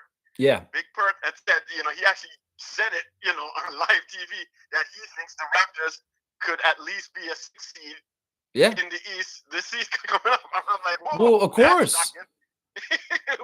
We have a lot of talent on our team. We have a very, very talented team. And a lot of people don't want to recognize that. They're going to ignore us down south. And even up here, they're going to gaslight the Raptors fans into thinking we're going to be bad this year when we're not, if we're healthy. If we are healthy, we are a playoff team, and we will be possibly even a home court playoff team. Yeah. Seriously. Yeah. So I'm happy with the thing. I think reaction thing, I think it's much ado about nothing, really. I mean, you see all. I think you it was see shock. These players. Yeah, it was shock. I think so. I think it's an in the moment sort of thing, and I don't think it really means anything, really, to be honest. Yeah. OG wasn't really happy when he got picked. I mean, look at Ace. At least he didn't look like Ace Bailey. Like Ace Bailey was completely. That's a mess. Yeah, that's a mess. Floored. Totally. Yeah. He was floored. He was like, "Oh man." Any final notes or comments about everything Raptors related right now, Stargate? No. I mean, let's see what How you happens feel about tonight? Yeah. Yeah, tonight I think guys, don't get your hopes up too high. They may not pick a center, guys. Yeah. Okay. You know what? I've got a feeling that we may go with Jameer Watkins, guys. Another Florida State player in a weird way. I don't know why I'm feeling like that for some reason. I don't know if that will make things even more confusing. But I hope it is a center. I really do. So yeah, I think they're leading towards Pettiford. Who? Pettiford. Oh, to Sean. Yeah. All right. Well, thanks for calling, Stargate, and we'll have to see who the 39th pick is tonight for the Raptors on the second night of the draft. Let's go. Let's go. Awesome. Always great to hear from Stargate, the man who escaped the machine. That's right. Yeah. Nako's here. I think the worst thing about CMB is he's redundant, but the driving and handle is so good. The defense is stellar. You know, the defense is the thing I love the most. We can't have enough good defense. We can't have enough good IQ. And those are the two main things right there. Yeah. In some ways, the passing is good. And in some ways, that's important for him to be able to be in Darko's system. He has to be able to pass and be unselfish, especially in this situation where there's going to be way more talented offensive players than him that he's playing with. In some ways, he really does have to be maybe like OG and be very defense first, get garbage points, maybe do some work around the basket and the low post. But for the most part, he should be looking to feed his teammates like RJ, Scotty, Emmanuel, and Grady. And we'll have to see how that fits with all that. But it is a good sign that Murray-Boyles is a good passer. And I also, like I said a little bit earlier, he is a very good screener. Like he's a good wide body that can get guys like Grady Dick and Jamison Battle free for 3-point shots. So that's something that is very valuable in him, I believe. Yeah, I really do think that. Shirkan said the reaction was overblown. Just a kid reacting to the situation. He loves the situation better than all the other teams that came after the 9th pick. CMB is going to get gel with the team in many ways. Yeah, I think that in some ways his background, getting it out of the mud, it's like his family does not come from, an easy route. He said very much that his parents worked very hard and were very successful to get him to this point, but it wasn't easy. He's not coming from a very easy young life. So in some ways, he can have that in common with some of the other guys on the Raptors already, getting it out of the mud. And, that's respectful. That's respected by these other guys. So in some ways, he's a hard worker who's put in the work to get to this point. And in some ways, that is absolutely essential. If you're going to get drafted by the Raptors, they don't want any clowns coming up here and loafing. And in some ways, Collin Murray-Boyles is going to hit the ground running, working with them, and he will add to that intensity and that competitiveness and defensively also amazing ways for the Raptors. So I'm all about that. Kaloy saying it's reported that Collin is a defensive beast with an amazing in-between game and a soft touch. This guy has a high floor and ceiling. Yeah, that's part of why I was comparing him to Barkley. Is if you guys haven't really watched Barkley because you're younger, go and get some highlight reels of Charles Barkley and watch him, and then watch Collin Murray-Boyles just after him. And you'll see what I'm saying. Not only does he have that weird little Barkley mustache and a little bit of the face shaping, there's a body type that he shares with Barkley, and it's skinny Barkley, not fat Barkley. That's the thing. Collin Murray-Boyles looks like skinny Barkley. There was a skinny Barkley that played for the Houston Rockets for a little while there, and he was very lithe and very able to move around. But it's a weird thing when you got a guy that size who's undersized his position, has a chip on his shoulder, and he's often trying to go at the bigger guy than him and go up over him.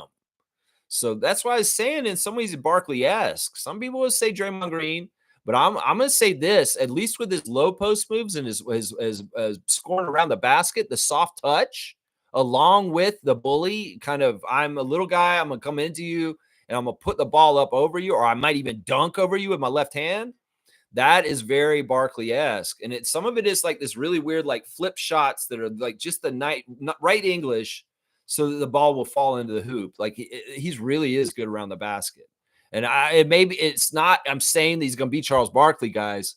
I'm just saying that there are parts of his inside game of his offense are like Charles Barkley and what he used to do is what I'm saying. Yeah.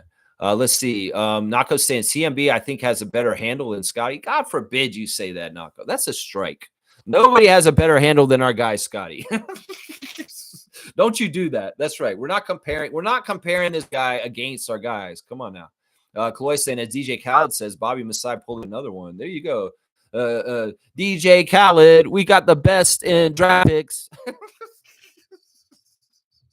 The best in draft picks. Go Raptors, go CMB. Welcome to 6. There you go. That's right. Get up here with Chloe right away today and come enjoy the summer in Toronto for a little bit and you'll see what's up, man. Bryce is saying thank you so much. Yeah, man. Really happy to see you. You guys look so in love and so happy. Congratulations on your engagement, Bryce. That's so awesome. Yeah, Fiercey's got a congrats to you. Yeah, Kaz is saying W call in for MJ. Yeah, it's awesome to hear Fiercey this morning. Good morning, everyone. I'm excited about CMB. Very, very happy. Yeah, W Collin. Yeah. You know what? It's the kind of thing where it's like, I tell you guys, let's not try and prognosticate or think too much over this. Let's just see what they do and react afterwards. And this is what we're doing now. And Raptors fans had a bad reaction. In some ways, people say Collin had a bad reaction, but we don't know. In some ways, it's just what it is. And well, time will massage the situation. And let's see where he's at like today. And going forward, he may be very, very happy as a Raptor more and more as time goes on, guys. That's right. Shirkan saying what people are missing is the potential of Raptors' version of death lineup with CMB at center. The 6'9" vision with IQ at the point can do some damage in the playoffs. I'm excited about it, man. I think that it really did influence Bobby Webster, Masai, the finals, and seeing how players like Caruso, Dort, Cason Wallace, helped the Thunder win their championship. And that kind of player type, because Bobby said in the interviews recently that they want a player that will contribute in playoff situations and be a big time kind of winning plays kind of guy. And that they identify Murray-Boyles as that kind of player. And I can see what they're seeing in there. In some ways, it's a kid who won't go the extra mile. A kid that'll go and do the extra stuff, like gritty stuff that may not show up in the stat sheet or get a lot of herald with the casual fans. But he's out there exerting the energy, the extra work, and the dirty work at times when people may shy away from it or get lazy. That's what I'm saying right there. And I'm interested in this. Infamous saying, salute freaks. This guy is OG 2.0 with better handles. People need to stop thinking they know better than the front office. There you go. Another good vote for the decision last night. Good to see you, Infamous. And yeah, he looks huge. Dude looks huge. Blackhawk saying, watch draft tonight. A big or a point guard will be picked. We'll have to see. Hopefully it'll be a big. I still want them to get a big. Nako saying, if Maxim falls into our lap, I'll be ecstatic. Dude kind of reminds me of Bargnani. Yeah. I mean, I guess he's the best 3-point shooting center in this draft. And that is attractive to me. I mean, you get a center and he shoots threes. Come on, Bobby and Masai. I know it's hopefully we can get him, but in some ways they're mocking him at the 32nd pick for Boston right now. They're saying that Boston's going to try and get him in the second pick in the second round. G saying some fans are so embarrassing the way they reacted to his reaction. His IG apparently is full of negative comments. Let's show these fans how to embrace players. Yeah, unfortunately, the toxic part of Raps Nation came out last night. And that's part of the reason why they were doing damage control, like Bobby doing the press conference late and also them making, he got it right away. And you could see he was kind of upset. They had to have him do an interview where he's saying, no, my reaction was okay. Like, seriously, he may not have understood. Toronto is a different kind of fan nation. In some ways, you're very much under a microscope. And we are a certain way as a fan nation. It's a passionate, loyal. You better be like respectful of our country and our city and our franchise, because we've been through players in our past, in our history, that have not been. And in some ways, Raptors fans are maybe a little more sensitive to players, whether they want to be here or not. And the players know this. They know Raptors fans are intense and very passionate. And in some ways, you know, you can misstep if you're half-assing. If you're half-assing being a Raptor, well, you can misstep and you can find yourself on the wrong side with the fans real fast. That's the thing. And I think Collin Murray-Boyles has learned something last night about this. And unfortunately, you're right, G. And they are cringe and they bug the hell out of me too. And that's part of the reason why we do this channel, to try and be better than this, is what I'm saying. Yeah, they are so insecure. Parts of our fan base are so insecure. Well, in some ways, it's immaturity, it's casualness, it's misinformation, it's gaslighting by media that makes them think certain things, and then they don't. They get upset. Kareem saying, I'm just confused. When is Collin going to get playing time? He's not 6th, 7th, or 8th man off the bench. If we drafted Collin, he's a legit backup center. Well, I think Shamshay would have been ahead of him, even. If we got him all to watch, I think Shamshay's ahead of him right now. G saying, Perkins said the most valuable player right now are wings. Masai and Bobby stack that position. I'm not a trade person, but building these assets is clearly a strategy for play and trade. They've done a similar thing over the years, right? In some ways, we could say the trade returns for OG and Pascal are these things. We build up the value in those guys as draft picks with the Raptors, late first-round draft picks, and we get a kit and caboodle for them years and years later. They get championships with us, and we play for them for a while. And then when they start to get their big payday, you know, we trade them and get like draft picks and other assets like Emmanuel and RJ. So it's stuff like that. Let's see. Wayne saying, if he's a ball handler, I'm good. We don't have that, and we need a ball handler from the bench, which can be further developed. Talk to me in October. Well, I mean, we got Shed too. I say that Jacoby's a good ball handler also. But yeah, we'll have to see what Murray-Boyles, what roles Darko is going to ask him to do. I think his main focus will be to get up to speed on defense in the NBA first. And everything else is gravy. I'll bet you he'll score a lot of garbage points from just offensive rebounding and being a Johnny on the spot in the right place, and maybe transition stuff a bit too. But most of the part, you know, I'm not going to see – I don't think the Raptors are going to give him a lot of touches. I think Siakam rookie year. It's going to be a lot of that kind of stuff probably. Yeah. Kareem saying, damn, I wanted to do a 3-way call. That's why you're calling? I don't think I have capability to do a 3-way call right now. That would have been fun in some ways too. G saying, Collin's girlfriend is apparently going to be a top draft pick for the WNBA next year. Wonder if she ends up at a Tempo. That'd be perfect fit. I mean, maybe in some ways she's like, all right, you're going to Toronto. Maybe I do need to be an inaugural temptress. Are we going to call them temptresses? No, we shouldn't call them that. We should just call them Tempo. Temptresses. I don't think that's the one they want. Seymour saying, Phoenix and Pelicans won the draft. Good picks. I was trying to figure out who won the draft last night, but there's so much movement and trades and stuff like that. It's really hard to suss out who exactly landed where and what. So I'm not ready to commit to anybody winning the draft. In some ways, I think that the Pelicans lost because they got Derek Queen and they still have Zion Williamson. In Phoenix, I don't know. I mean, Brooklyn got so many picks, and I don't even know if they did very well. It's weird, man. G saying Ainge blocking Ace from going where he wanted to is hilarious. That is interesting. Danny Ainge, yeah. I mean, yeah, Ace's reaction was by far the worst last night. It really was. G saying, I have done very little research on him, so I'm not sure if this is a good comparison. People are saying Draymond Green, prototype, without the dirty plays and attitude. Well, I don't mind the dirty plays, but I do like that he doesn't have the attitude necessarily. Yeah.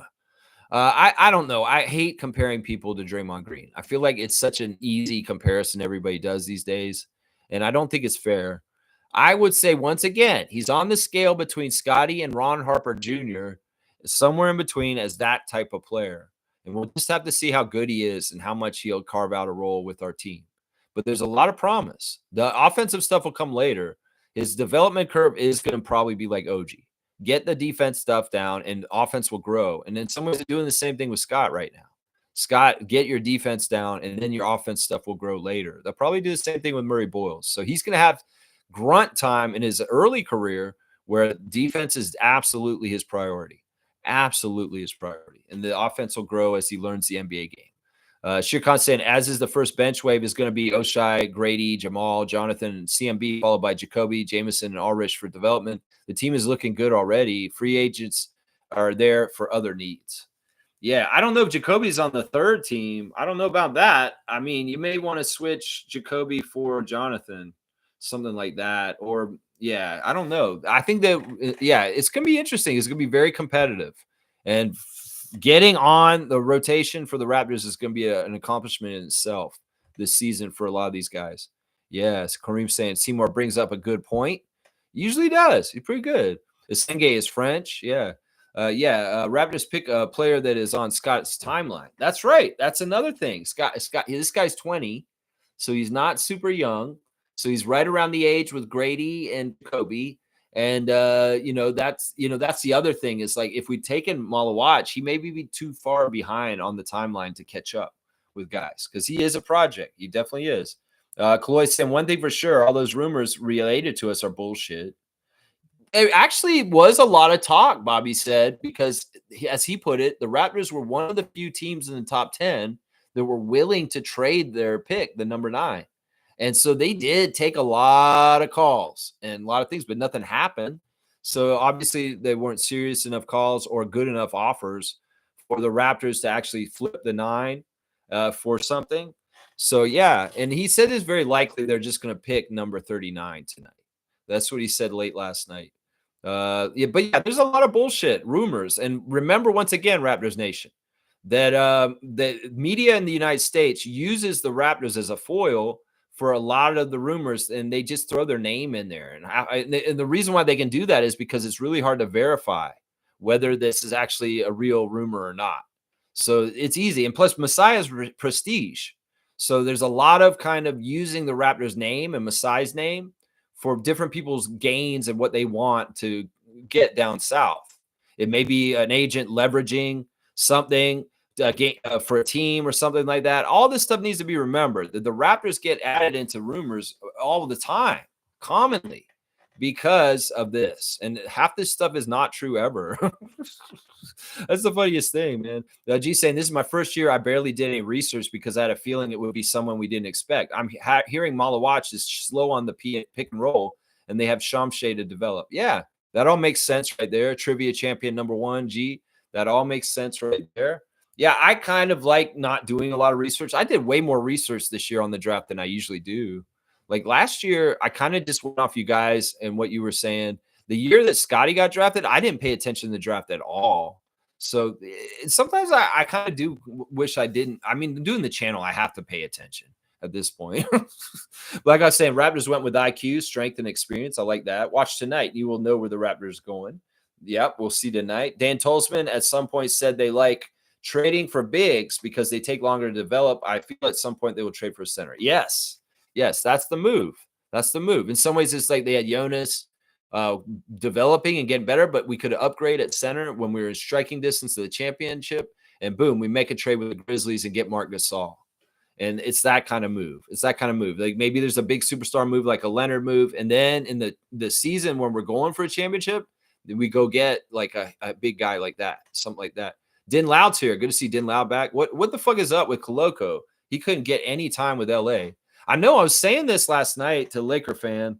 They're like, why is Koloko not even on your playoff roster this playoff season? That didn't make any sense to me. It's like, man, Christian, I feel bad for you. In some ways, man, I don't know what Rich Paul and LeBron told you to, but you shouldn't have went to LA, man. You should have stayed in Toronto because you would have done better here. That's right. Good to see you, Din Loud. It's been a little while.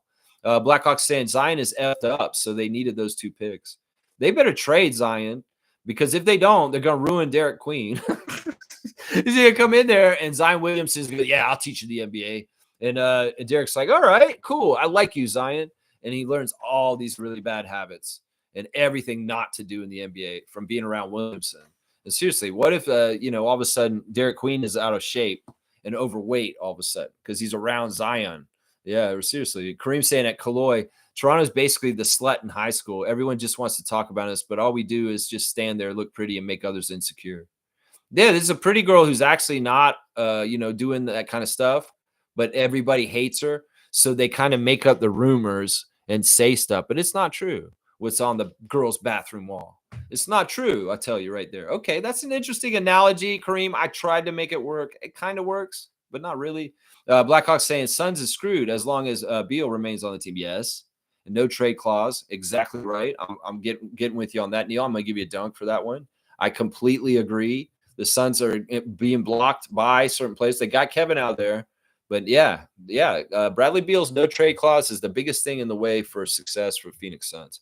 42 on the depth chart. You got Jakob Poeltl's old number for the dunks now, Neil. There you go. Let's see. Shirkan saying, I see Common and Noah being 2 years away from being 2 years away. Okay, Bruno.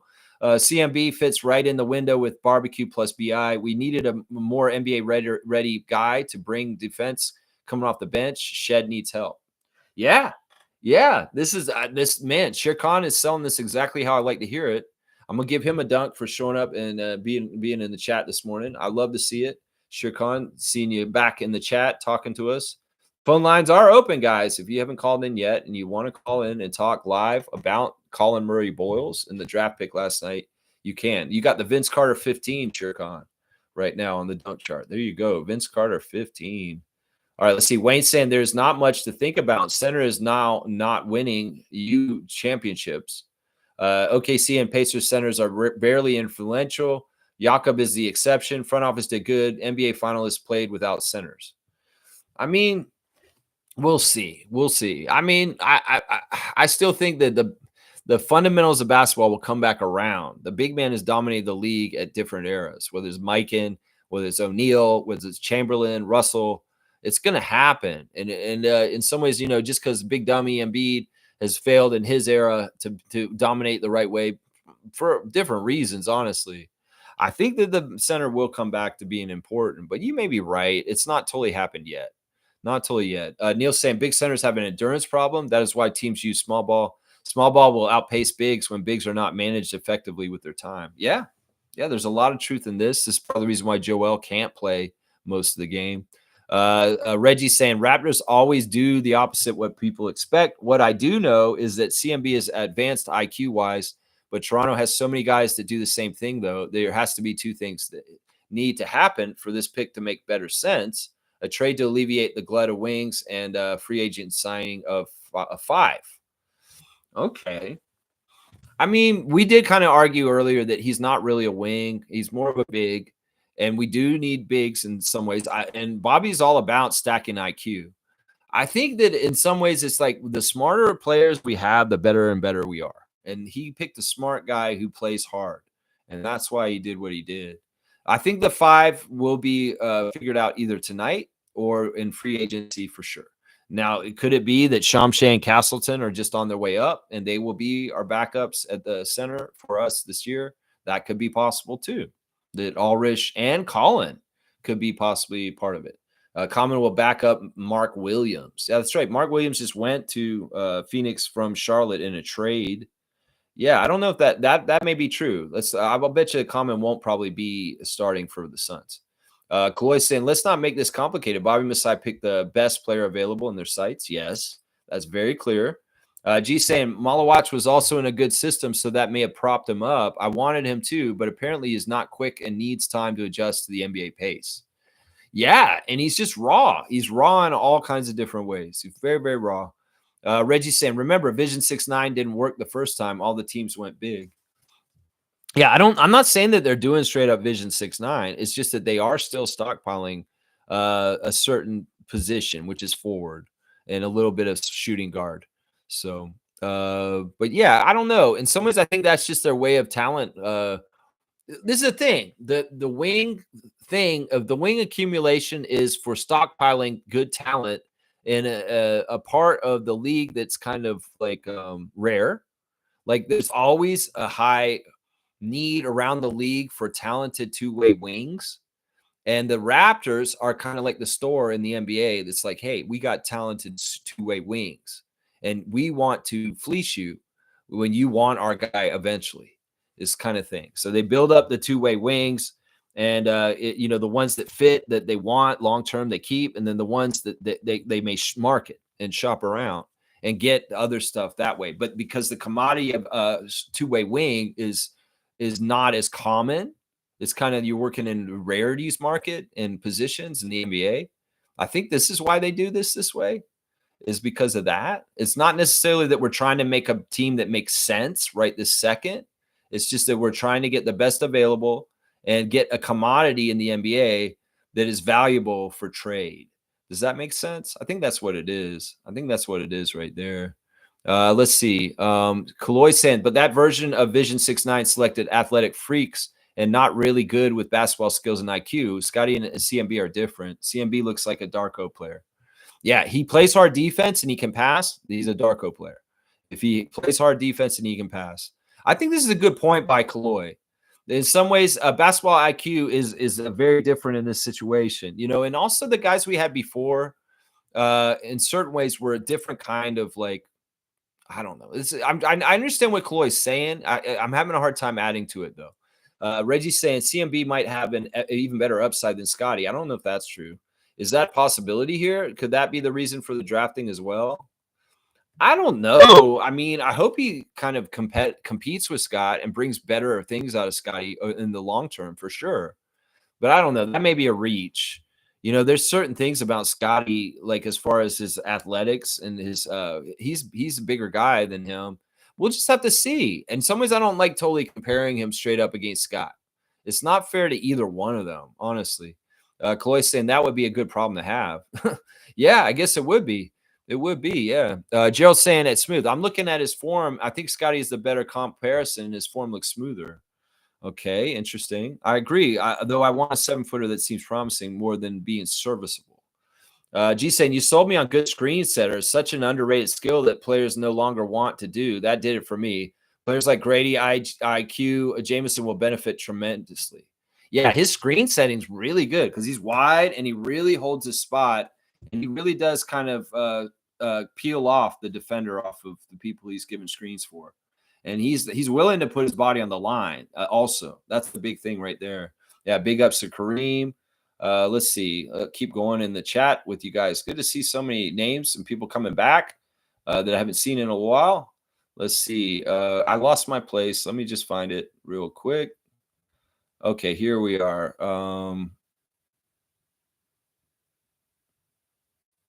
Rasheer still being on the board is wild. Yeah, Rasheer Fleming, a big armed player. If we got him at 39, I wouldn't be upset. Wayne saying, don't have to like somebody to respect their accomplishments. Draymond is a thug on the court and tell you shit to your face. That's why he's a real one. Do I admire him? No, but I respect his NBA brain. I guess I can kind of second this. I don't know. It's hard for me to like him and do that. I mean, in some ways, it's along the lines of like why people didn't like Bill Laimbeer and Dennis Rodman. I get it. But I really can't stand him. I really, really can't. But I agree that in some ways his switch, some of the stuff he's done is really good. But I think a lot of his aura and his legend is built off being able to play dirty when other people have not been allowed to. And that kind of annoys me. Milbester's here. Good morning, Lex. How was Raptors draft last night? Well, it was a surprise. That's what it was. All right, we got another call on the air, guys. I said, caller, you're on the air on the Thursday Think Tank Call-In Show. Hello? Oh, it's Adriana. Oh, it's Adriana. Hello, Adriana. How are you? Commissioner of Trivia, Adriana is on the call. I was just calling to say we have to give this new rookie a chance. Okay. I think that's a good thing to say today to Raptors Nation. Give the rookie a chance, Raptors Nation. Yes. And we have to see what happens. That's right. So you don't like that they're being mean to him already? Yes, I don't like that. No. You want people to be nice to Collin Murray-Boyles and welcome him with open arms. Exactly. Okay. What do you any other opinions on the draft last night? Adriana, did you watch it? No, I didn't. I only saw your stream. Oh, okay. So you're watching my stream. Yeah. Yes. So you saw my reaction wasn't totally positive. But no, it wasn't. Even from you, and I was shocked. Well, it's because in some ways it was a big curveball. And we really were kind of expecting they would take Common if he was available at 9, and they didn't. And that's why everybody's like, whoa, why did they not take Common Malawach? So there are a lot of questions about it all. And we're trying to figure it out the day after. So anything else you want to add, Commissioner of Trivia? Thank you for adjudicating on trivia affairs on this YouTube channel. No, nothing besides hopefully the Raptors have a great season next year. There you go. All right. There's a true Raptor freak right there. A good fan. Adriana, All right. Well, I hope you have a great rest of your Thursday, and thanks for calling into the Thursday Think Tank Collin Murray-Boyles call-in show. Yes, that's actually very funny. I like the pun. You like the pun? Okay, cool. I got points for a pun there. All right, Adriana, I hope you have a great rest of your day, and I'll catch up with you another time. Okay, bye. All right, bye. All right, cool. We got Adriana calling in to give her 2 cents. She wants y'all to chill out and leave Collin alone and let him have a chance. That's right. Let him have a chance. That's right. Cream saying our bench is now either closing the gap, building lead, or just blowing up the game, forcing the opponent's team to throw in the towel. Bench mob 2,647. That's a high number. Well, if we get bench mob defensive mentality and energy that was similar to the original bench mob, that will push the starters to higher levels, because in some ways this is true. There was a period of time with the Raptors in the late 2010s where the bench was playing better than the starters with Kyle Lowry and Serge Ibaka and them. And in some ways that was pretty awesome. So if we could have a team that's off the bench that is very, very nasty, along with a super talented high-level team with the barbecue guys, yeah, this could be a really good recipe for the Raptors coming up this season with a very defensive-minded, dog-filled backup team bench mob. That's right. I love it. Bryce is saying he's at 4 that can defend the wing. Yeah, that's the thing. He's switchable, which is great. A lot of defenses in the NBA are switchable right now, and you can't just guard your position. In some ways, you're going to get guarded, put on guards and stuff like that as a forward. And I think that Collin has a quickness enough to him and adaptability that he may be able to be a multi-position defender. You know, he's got confidence that he can guard the 5 physically with his strength, which is interesting. We'll have to see if that's true. No guarantees he can handle the 5s in the NBA, but we'll have to see. We'll have to see for sure. That's right. Chloe saying Dylan Harper's mom is hot. There you go. All right. Calm down. Blackhawk saying Raptors drafted to get stops. They are tightening the defense. Yeah, I like that. I like the idea of that. Milbester saying, yo, that Hanson Yang pick was interesting. I saw some clips of him, and he has potential. Another Chinese big man drafted since Yao Ming. He goes to Blazers from Grizzlies, and they had Edie already. Yeah. Hanson Yang, very, very interesting to see him get drafted. Very happy to see another Chinese player in the NBA. And, well, he must have done really good at the combine because he was supposed to be a second-round pick, and he went pretty high, guys. He went very high. I'm actually really surprised how high he got picked at 16. Yeah, I'm very, very surprised. Cream saying Raptors have a ton of player equity. We can get whomever we want at this point via trades. Raptors put themselves in a place to strike when the time is right. That's the right attitude, Cream. And that sounds about right. Stargate saying Rashir and Maxim still on the board. However, I believe at least one will be the first pick in the second round. I think you're exactly right. Scotty, Collin, and Jacoby with Shed on the court together will be a nightmare defensive lineup. Put Jakob as the center. Oh, that is going to be a problem for people. Shaq Lindsay saying Common is overrated. Terrible on switches and rebounding. He would have been exploited on defense, especially in the second lineup. There you go. Good to see Shaq Lindsay returning to the chat. Thank you for supporting the channel, Shaq Lindsay, as a subscriber. And I'm going to give you a dunk, man. This is interesting. A lot of people are coming out and saying this today, that in a lot of ways, Buddy is overrated. That Common is not, he's size, but in some ways, size don't matter in a lot of ways. In some ways, you can look at, people like Saga Diop. You can look at somebody like Yinka Dare. We're going to go way back and look at like some very big African players that didn't do anything in their career because of certain things, because of speed, because of aptitude, because of willingness to work hard. And, he got looked over by Masai and Bobby. They knew who Malawach was, and they passed on him. We have to understand this. And Shaq Lindsay may be right here. Stargate saying CMB is not a wing, guys. Stop calling him that. And Shaq Lindsay saying CMB is a blue-collar worker. Not flashy, but definitely comes to work. Raptor fans are going to love him. There you go. That's what I'm saying. So listen to Adriana. Let's give him a chance. And when he comes out on the court and he busts his ass and hits the floor, gets some loose balls, fights some people like with rebounds, we're going to like him a lot more then. Seriously. Stargate saying he is a power forward, small ball center on specific matchups. And he can play 3 also, according to Bobby. So in some ways, he can be out there with Jakob and Scotty as the third biggest guy on the court too. Neil saying Brooklyn is trying to position for next year's lottery. Yeah, they look a lot like Oklahoma City right now from a couple of years ago. They really do. Stargate saying Draymond is not as athletic as CMB. Come on, guys. That may be true. That may very well be true. Shirkan saying, look at the pick this way. Is Collin Murray-Boyles better than Common, Noah, or even Carter Bryant for that matter? I would say most definitely yes. This was a team-building move straight up. Trades can fix the rest. Jay Billis is really high on Collin Murray-Boyles. And like I said, he had him in his top 5, and the Raptors picked him at 9. And usually the expert in this and the guy that I trust on the coverage of the ESPN drafting the NBA is Jay Billis. He's the one I put the most weight into because he's a college guy and he really understands what these guys are that come up. And he is hugely high on Collin Murray-Boyles. So that says a lot right there. And once again, I'll reiterate that Jay Billis said the second best defender in this draft is CMB. That's what he said. That is from Jay Billis right there. Milbester saying, so Raptors only had 9th pick in the first round. They didn't have other first-round picks. Yeah, only had 1 pick. That's fine. Collin Murray-Boyles. Where was y'all's pick, New York? Where was y'all's pick? Oh, Mikal Bridges? Oh, sorry. Your pick is going to Brooklyn, to Barclay? He's just staying in Barclay? Okay. Shaq Lindsay saying, what the fuck is New Orleans doing? BK wasted their 5 picks in the first round. The Suns are pathetic.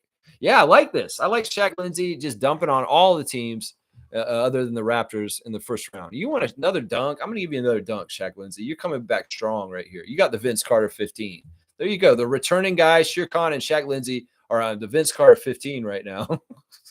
Wayne saying ball handler is different than point guard duties, Lex. Shed is not a ball handler. My example would be Kyrie type of ball handles or even SGA. IQ and Shed are point guards, not great ball handlers. They're okay. Oh, you mean just like the fancy dribbling, the LaMelo Ball stuff? All right. I could say this. Okay. That matters when he's trying to shake somebody down low and stuff like that. And yeah, he does do a little bit of a fancy footwork crossover, a couple of different things he might do in the low post or even like attacking from the mid range into the paint. He has some moves like that. Okay. That's what you're talking about. Okay. In some ways, I just always put synonymous point guard with ball handler, and I thank you for your pointing out the difference. Shaq Lindsay saying RJ isn't going nowhere, only 25 and has a ton of potential. That's what I want. It sees everybody. There's forces out there that want to pull him off this team, and I am not about it. And you know what? Bobby did say it's valuable to have a Toronto kid on Toronto, and that he values that. So there are some clues from the front office that RJ is very much protected and somebody we really do value having here a long time. I agree with Shaq Lindsay so much. I'm going to give him another dunk. Because seriously, he's standing up for RJ here, and I love it. And seriously, I'm really all about this. I want to make a rule that talking about trading RJ, we just don't do it. It's unspoken. It's kind of like it's sacrilegious. It's like you're talking about trading RJ Barrett, our hometown hero, our star J, our guy that we want to play for our hometown team and win a championship with the Raptors like a storybook? No, we ain't talking about that. Because think about it. Our haters do not ever want that to happen. Where a Toronto kid wins a championship with the Toronto Raptors, they'll look too fairy tale-ish. And that's why our haters want this guy off our team immediately. Because the fact that they could think about, RJ Barrett is an NBA champion on the Toronto Raptors would make them puke. Our haters, our enemies. And that's why a lot of the energy coming at us to say, get rid of RJ is coming from there. And that's what I say. It's sacrilegious on this channel to even wish or talk or utter that RJ Barrett was going to get traded or anything like that. God, rue that day that RJ Barrett is traded from the Toronto Raptors. And, if it ever does happen, I'll react to it then. But before that, do not even speak of such a horrid thought. Is how I feel about it. That's right. We're real ones for our hometown guy. Loyal to the end with this guy. That's what I say. You guys can talk about trading Brandon. You can talk about trading Colin. You can talk about trading Emmanuel. You can talk about trading Grady, Oshai, everybody else. But RJ Barrett, oh, hell no, you don't talk about trading him. Not in my book. No, you don't. That's right. Stargate saying the closest comparison for CMB is who Lex said. He's closer to Charles Barkley than Draymond Green. Yeah, in some ways, the offensive stuff near the basket is what it is. Charles never really had a three-point shot. I mean, he did kind of. So some of the offensive stuff that he does is very Barkley, man. And Draymond's not as offensively gifted as Barnes or Murray-Boyles. He really isn't. He really, really isn't. Yeah, Kaloy saying, I love that Barkley comparison. Well, it's the same kind of player, same kind of type. And really, seriously, watch some Barkley and then watch some Collin. And you'll see what I'm saying, man. Shaq Lindsay saying, everybody talks about the fit with RJ and BI. RJ can adapt. Look at the numbers he put up last year on the national team. Exactly right. You're preaching to the choir right here, man. I am totally with you on this, Shaq Lindsay. Totally. Milbester saying, Common Malawatch draft pick was a good story for the NBA. He's Sudanese. He's not Senegal. Who had a rough life in Africa with his family. A taxi cab driver noticed him at the age of 14 and told him, you're tall, play basketball. See, that's maybe he's not serious. That man wouldn't be nowhere without no taxi cab driver telling him to come and play basketball. And Masai knows that. He's like, man, this dude's not totally serious. Why didn't he start trying to play before that? Oh, I don't know. I don't know. Shaq Lindsay saying CMB isn't quick, but a masterpiece on switches. Yeah, that's good. That's good. Milbester saying, I like how this year's NBA draft, there was more talent overseas and players that are from unique backgrounds, and places go to show NBA's diversifying in their player pool even more internationally. I felt like this year there was a little bit more college players from the U.S. You know, we only had one Canadian player in the first round, Will Riley. There was a lot of French guys, sure, in the draft, but the international flavor was a little bit turned down this year, in my opinion. There was a lot more Americans going in the first round than usual in the last few years, is what I'm saying. Let's see. Shaq Lindsay saying this draft this year was good, but next year will be even better. Seriously? With NIL and the way it's hitting? I don't know if that's true. I feel like the NIL is going to have an effect of making some really poor drafts for a couple of years because of the changes with getting paid and players staying longer. And there may be a little bit of a lag where the good talent comes because some of the very good talent is going to stay and cash out on that level before they come to the NBA. So we'll have to see, Shaq Lindsay. I'll respectfully disagree with you on this point, but I'm agreeing with you everywhere else so far today. Stargate saying, could people stop reading into the asinine trade RJ fuckery? We as RFF are smarter than that. We know where and whom this type of rhetoric is coming from, and it ain't knowledgeable, high basketball acumen. It's our haters that don't want us to have the players that help us win. And Jakob Poeltl and RJ Barrett are two of the biggest targets of this. Oh, yeah. Mo's here. Good to see Superfan Monique Lawrence. Thank you for your coverage last night after the draft pick and your astute acumen and picking it apart and also posting all the interviews and stuff like that. We appreciate you, Monique. Always happy to have you in the chat. Hey, Raptor Freak crew. Welcome, Collin Murray-Boyles. People will get used to it. What do you think of my thoughts? Well, I like the kid. I think that, like Adriana said, we all got to give him a chance. And, well, let's just see how it goes. Summer League is next. And we will see how these guys are in Summer League. Ulrich Shamshay, Collin Murray-Boyles, Jonathan Mobo. Let's go. That's right. That's right. Shaq Lindsay saying, plus getting CMB doesn't take away from the young players. It only makes them better. Getting anyone else would have hurt their development. That's another good point, man. Shaq Lindsay's on it, man. Stargate saying, Milbestry's not from Senegal. Yeah, South Sudan. I mean, my bad. That's all good. We got it. He grew up in Uganda, moved away from South Sudan because of Sudanese civil war. That was probably best for him. There's some really awful things going on in Sudan that don't get enough broadcasting and attention, honestly. Kaloy saying on a different topic, VJ Edgecombe sounded like a winner. That line, we came from nothing and now we're here. It's just sad he's going to the Sixers. Yeah, he's got that Barry White voice. Yeah, I don't know. Once again, we know they're going to fumble. We know they're going to fumble. He may not fumble as a player, but they'll fumble it somehow. Watch that. Yeah. Shaq Lindsay likes that comparison. Charles Barkley to Collin Murray-Boyles. I mean, he even has his little mustache in his face a little bit. Like if you take his hair off and he's bald, he might look like a new Barkley, guys. Seriously.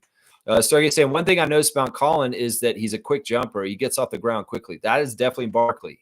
Barkley was like that too. Yeah. Derek Queen to the Hawks. No, he got traded to the Pelicans. So he's on the Pelicans now, and Asa Newell got traded from the Pelicans to the Hawks.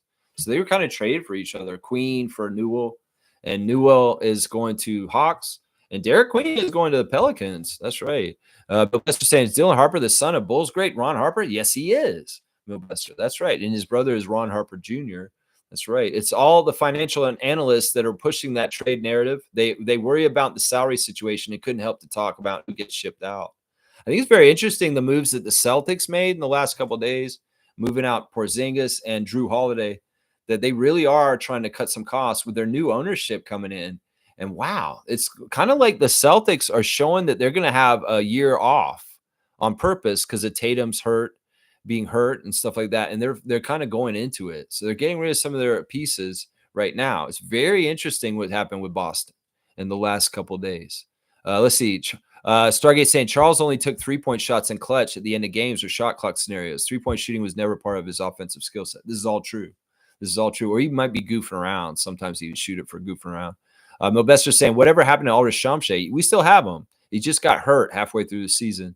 Who the Raptors drafted in the second round last year? Yeah, he's 6'11" out of Africa, similar to Common.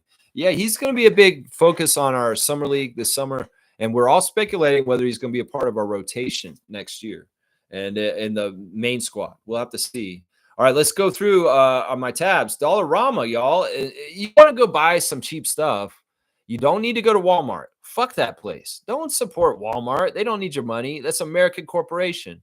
And your money goes directly to the United States when you do that. We're supporting Canada because there's a tariff war. And Donald Trump's a douchebag. He called this out. Well, we're going to make him pay for doing this. We've all blindly followed American brands up here in Canada forever, like McDonald's, Starbucks, Coca-Cola.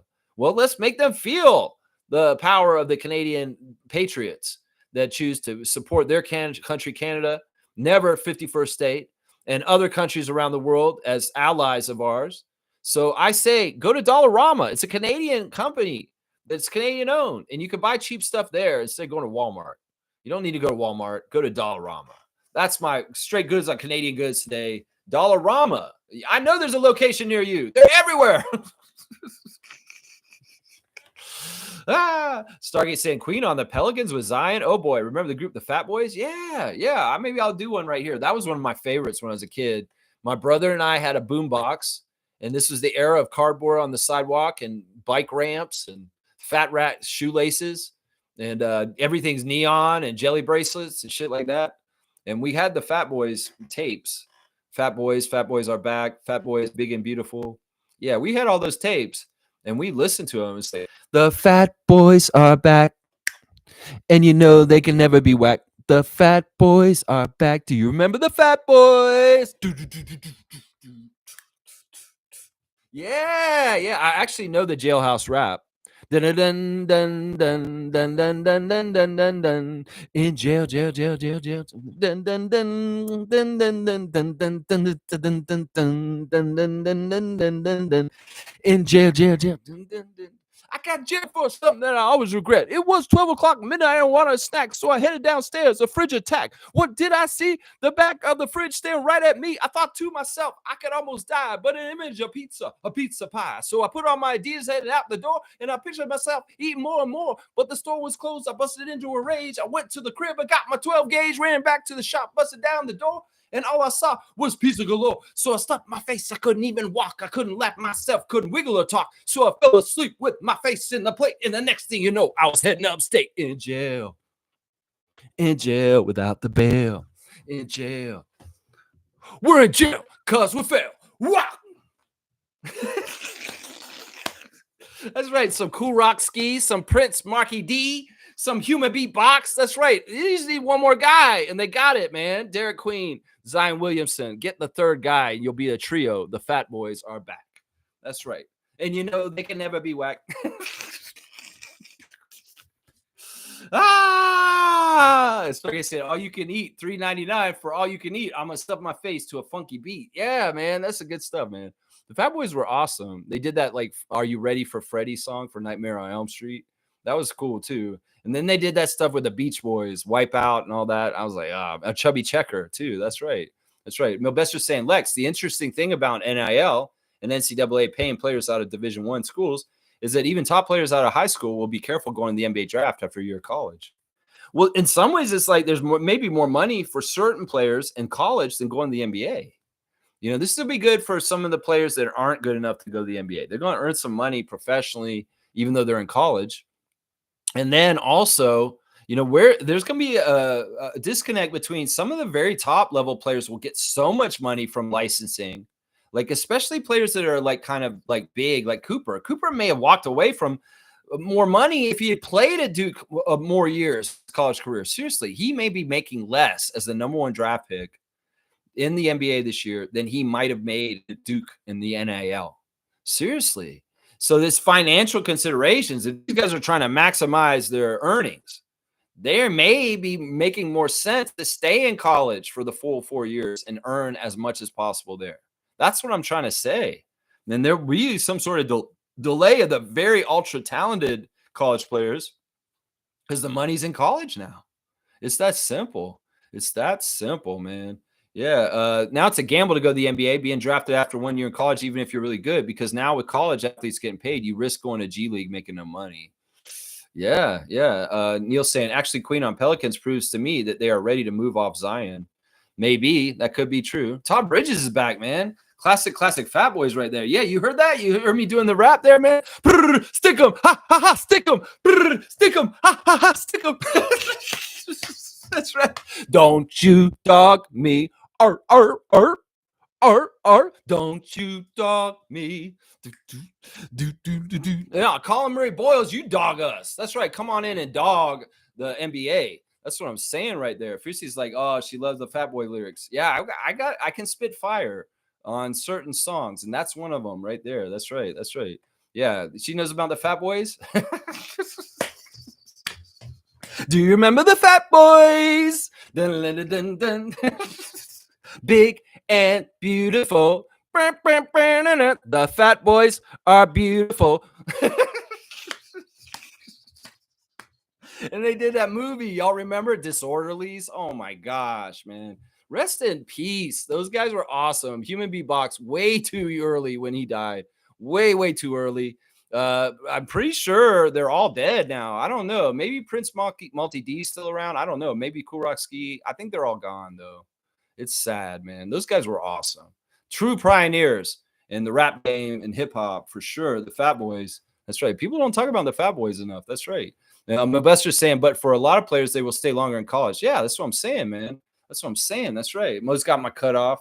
That's right. Only one of them still alive. They're all gone? No, they're all gone now. Man, yeah, I could see that happening. Man, Todd Bridges, good to see you again. What you talking about, Willis? Come on now. I know you hear that all the time. I'm sure you do. Todd Bridges is on the list. We're giving him a dunk for showing up. This is your first dunk of the year. You're at 3 for the year. You got the BI3, notorious BI3 right there. That's right. Cool Rock Ski is still alive, right? That's right. I don't know what you're talking about, Willis. He's still alive? What? All right, we got stuff to do still. Let's do the classic card real quick, guys. We are right at 2 hours, and Monique has given me my cutoff. Oh, this is a perfect card for today. Let's do this real quick. All right, guys, classic card of the day. Don't delay. You want to get this one. I might show it from far away. Full name answer, please. Tell me, which player is this? That's easy. You can see who that is from there, right? You can see the number. We can figure out who this is. Classic card of the day. It's not very classic. Who is the card of the day? It's an easy one. I don't want to bring it closer. Y'all can get this. Come on now. Make sure you're live. There you go. Fiercey's got it. Jamal Murray, of course, the kid from Kitchener. We got the Canadian content on the show today. Look at that nice Jamal Murray card. Champion in the NBA, Jamal Murray, Nuggets. And yeah, if you guys want this card, the next Raptor Freak Hangout, it will be available for you to take from the collection of the classic cards. So yeah, Fiercey's in first. Sorry, Reggie. Reggie, you have failed to make the scoring yet this year, because you are the champion currently for the Raptor Freak Trivia. Just got it. And you have not scored any points in the new season yet, my guy. So we've got a couple other people running ahead. Now, this is not this was an easy card, Fiercey. So I'm only going to give you 50 for it because this is an easy card. Jamal Murray is very identifiable, easy. But yeah, Fiercey saw Sarah getting her first classic card of the new 2025-2026 Raptor Freak Trivia season. That's right. Yeah, Cool Rock Ski is still alive, guys. Okay, that's good to know. Cool Rock Ski's still alive. I wonder if he ever makes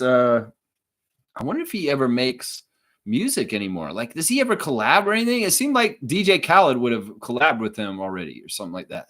You know, somebody would have got like, come on, man, somebody get Cool Rock Ski out there and just let him show up for a second. Why do we never see him? Seriously, all these guys are coming back and doing stuff all the time. Too Short, Public Enemy guys, they're always doing stuff. Like, why wouldn't the Fat Boys Cool Rock Ski come back? Maybe he just can't do it. He's like, man, I'm just not the same without my. Didn't they used to call each other nuts? Like the white nut and the black nut? I don't know. There's something weird going on there in some of their songs. Yeah, they used to sing about that. But yeah, I don't know. Where's Cool Rock Ski? Why isn't he collabing? I want to know this. Is he just not? He doesn't have it anymore. He can't do it. He's shot his voice, man.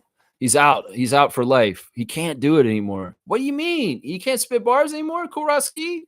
Somebody get him on a collab right now. Drake, get him. Actually, Drake is not the person to collab with him. I'm sorry. He's not the person to collab with him. No, Smooth Sand Kings are trying to trade Zach LaVine. What's new? The sky's blue. People trying to trade Zach LaVine.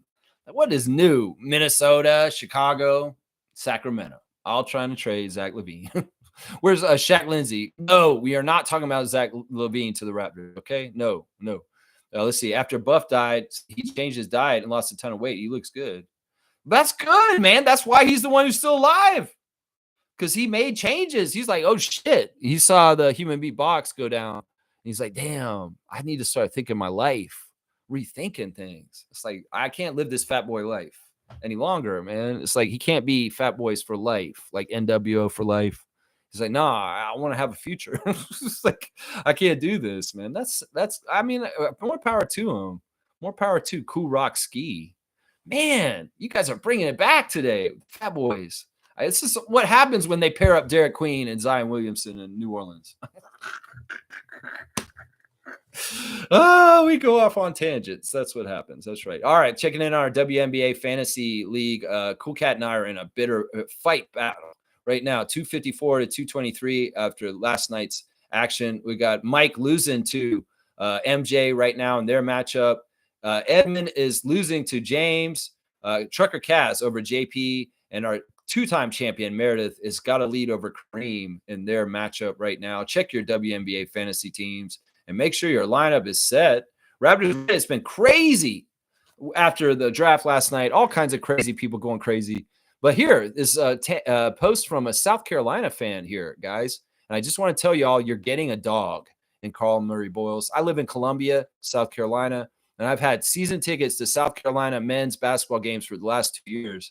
I got to watch Collin Murray-Boyles ball out in a lot of those 2 years, and I can tell you he's very good. And great inside scorer and finisher, plays good defense. The main problem is shooting, which I know is a big one for y'all. He's got a pretty good mid-range shot, but isn't the greatest three-point shooter right now. I hope he can develop it and become an all-round offensive threat and an overall great two-way player. Either way, the Raptors should know how to develop him with their track record of development. So, yeah, it's going to work out, man.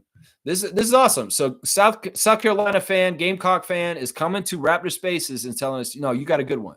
You got a good one. Trust us from watching him down here. SEC is not an easy conference. As Bobby Webster said last night, it's probably the best collegiate conference for basketball in the United States. And, just because he didn't have a winning team, well, he's in a conference with Kentucky and Florida and, Auburn and Alabama and, all those kind of teams. Very tough conference that he's in. So it's understandable that, South Carolina, he was a good player on a losing team is what they're saying there about him. Yeah. He had an interesting interview with Taylor Rooks after the game, after the draft. And, he seems like he's, like I said, they're doing a little bit of damage control on his reaction and making sure people understand that he is not, a problem. Oh, there's Grady Dick running on the running on the treadmill, and he's running all crazy and goofy. And the Raptors fans are saying he has no embarrassment. It's funny, Raptors Reddit. Y'all are awesome. Let's see. Is that it? Yeah, I think that's it. I'm not going to go over anything else. I think we're done for today, guys. Unless you guys have any more comments you want to do. Let's see. Nope, that's it. All right. Thanks for watching the Raptor Freak stream today. Thursday Think Tank Call-In show. Collin Murray-Boyles show. Reacting to the number 9 pick. Listen, it's a shock to all of us. We thought we would get Mawatch. He was there, but it didn't happen. So it's like a very common reaction. But, the reaction doesn't have to be the going forward. We can change our opinion as more facts come to us. In fact, this is important for humankind right now. You don't just have your standard, why I am, I can't change my opinion. No, in the smart world, in science, you get new facts, new information, and you amend your position on it. And that's what people need to do more of in this world today, in general. Honestly, science changes when we discover things. And well, we're discovering more about Collin Murray-Boyles right now. And our opinions should change with that as we learn more about who this young man is. And we should be more welcoming towards him, Raptors Nation. And in some ways, y'all are overreacting and maybe a little overboard, maybe a bit toxic. So let's try to be better than this. We need to show our best foot forward, just like he is trying to in his entry into the NBA. We need to show that we're a passionate fan base that's loving and supportive towards our players. And some of y'all aren't getting the memo on how to do that correctly right now. So check yourself, is what I'm going to say. And remember, historically, trusting in Masai and Bobby is the right way to be. And in some ways, you may not agree with what they did exactly last night, but you need to give them a chance to show them work over time. Because you know what? The track record of the era of Bobby and Masai running this team is pretty damn good in how it comes out in the end. So that's what I would say to everybody about their opinions about Murray-Boyles. He was not on my list. He was not somebody that I wanted them to draft, yes. But I'm ready to amend my opinions and also say that, look, they know better than I do. Let's discover why they know better than I do, and let's see what's up. That's right. That's what it is right there. That's right. Let's see. W Stream. Yeah, his girlfriend did not look happy, though. Yeah, I'll agree with that. But who knows? Maybe she was just shocked by it, too. Maybe they just have weird reactions to their faces. And we just don't know them yet. In some ways, we'll get to know them. Who knows? We'll have to see if Chloe's coming up and hanging around with him up here. Let's see. Stargate saying it's a good safe pick. It's just not the one we expected because the impression we were all given about the team's needs. And I'm guilty of this. And leading up in the months to this draft, I very much was like, we need a center. We need a center. We need a center. But the Raptors wanted to draft best available, and that's what they did. And we can't fault them for this. In some ways, their wisdom about capital with players, draft capital with picks, is more knowledgeable than us. And that in some ways, like we said, we're in a good position with talent and a lot of very good players on our team to make a lot of different flexible moves in the future according to what we would like to do to shape our team to the next Larry O'Brien. So that's what I say to that. Yeah. He seemed happy after he explained the content of his initial reaction. Yeah. Yeah. In some ways, it's like, yeah, first impression will go with some people. And there is kind of not the best first impression right now. But hey, damage control is in full effect, and I'll be a part of that on this channel, trying to help it. When you say that's why we should just be fans and not GMs, totally agree with that. GM saying, Smooth saying, for me, it wasn't so much him, but her. Well, in some ways, she doesn't totally matter. And like I said, maybe that she's going to be a professional player too. They may not be in the same city, but who knows? Maybe she's going to be wanting to be a tempo now. Who knows? We'll have to see. I have no issue with the pick at all now. Good. This is part of what we do here is we try to get everybody on the same page as Raptors Nation and kind of understanding what we're trying to do as a team in a clear way and cut some of the confusion out. And in some ways, like, look, I wasn't not happy about it either. My initial reaction to the pick was disappointed and kind of confused. But I'm working my way through it to understand it better. And understanding it more and more is helping me. And I hope that that's helped some of everybody who's watched this also today, as far as things. Yeah. Reggie's saying, hey, I wanted a safe pick. So is he a safe pick? So be it. He is a safe pick. I think he was the safe pick. There's one thing is we didn't want to bust. We don't want to bust on a lottery pick. And the Raptors made sure they picked somebody who's not going to be a bust. What if they pick Common? He's a bust, guys. And they'll say, oh, they just picked him because he's from Africa and Masai. There's all kinds of things they could just say if we did pick Common and he did not work out. And I think that they are a little worried about Common in certain ways, or they would have picked him. They had every chance, but they passed on him. Yeah. And Chloe Kitts, she may not matter. She may not matter for a couple of reasons, but who knows? Maybe she does matter a lot. Either way, we'll have to see. The future is ahead, and we have a second round of the pick tonight at 39. We'll check that out, and we'll react to it tomorrow on the stream at 9:30 tomorrow morning. And then Summer League's going to be here very quickly within 2 weeks.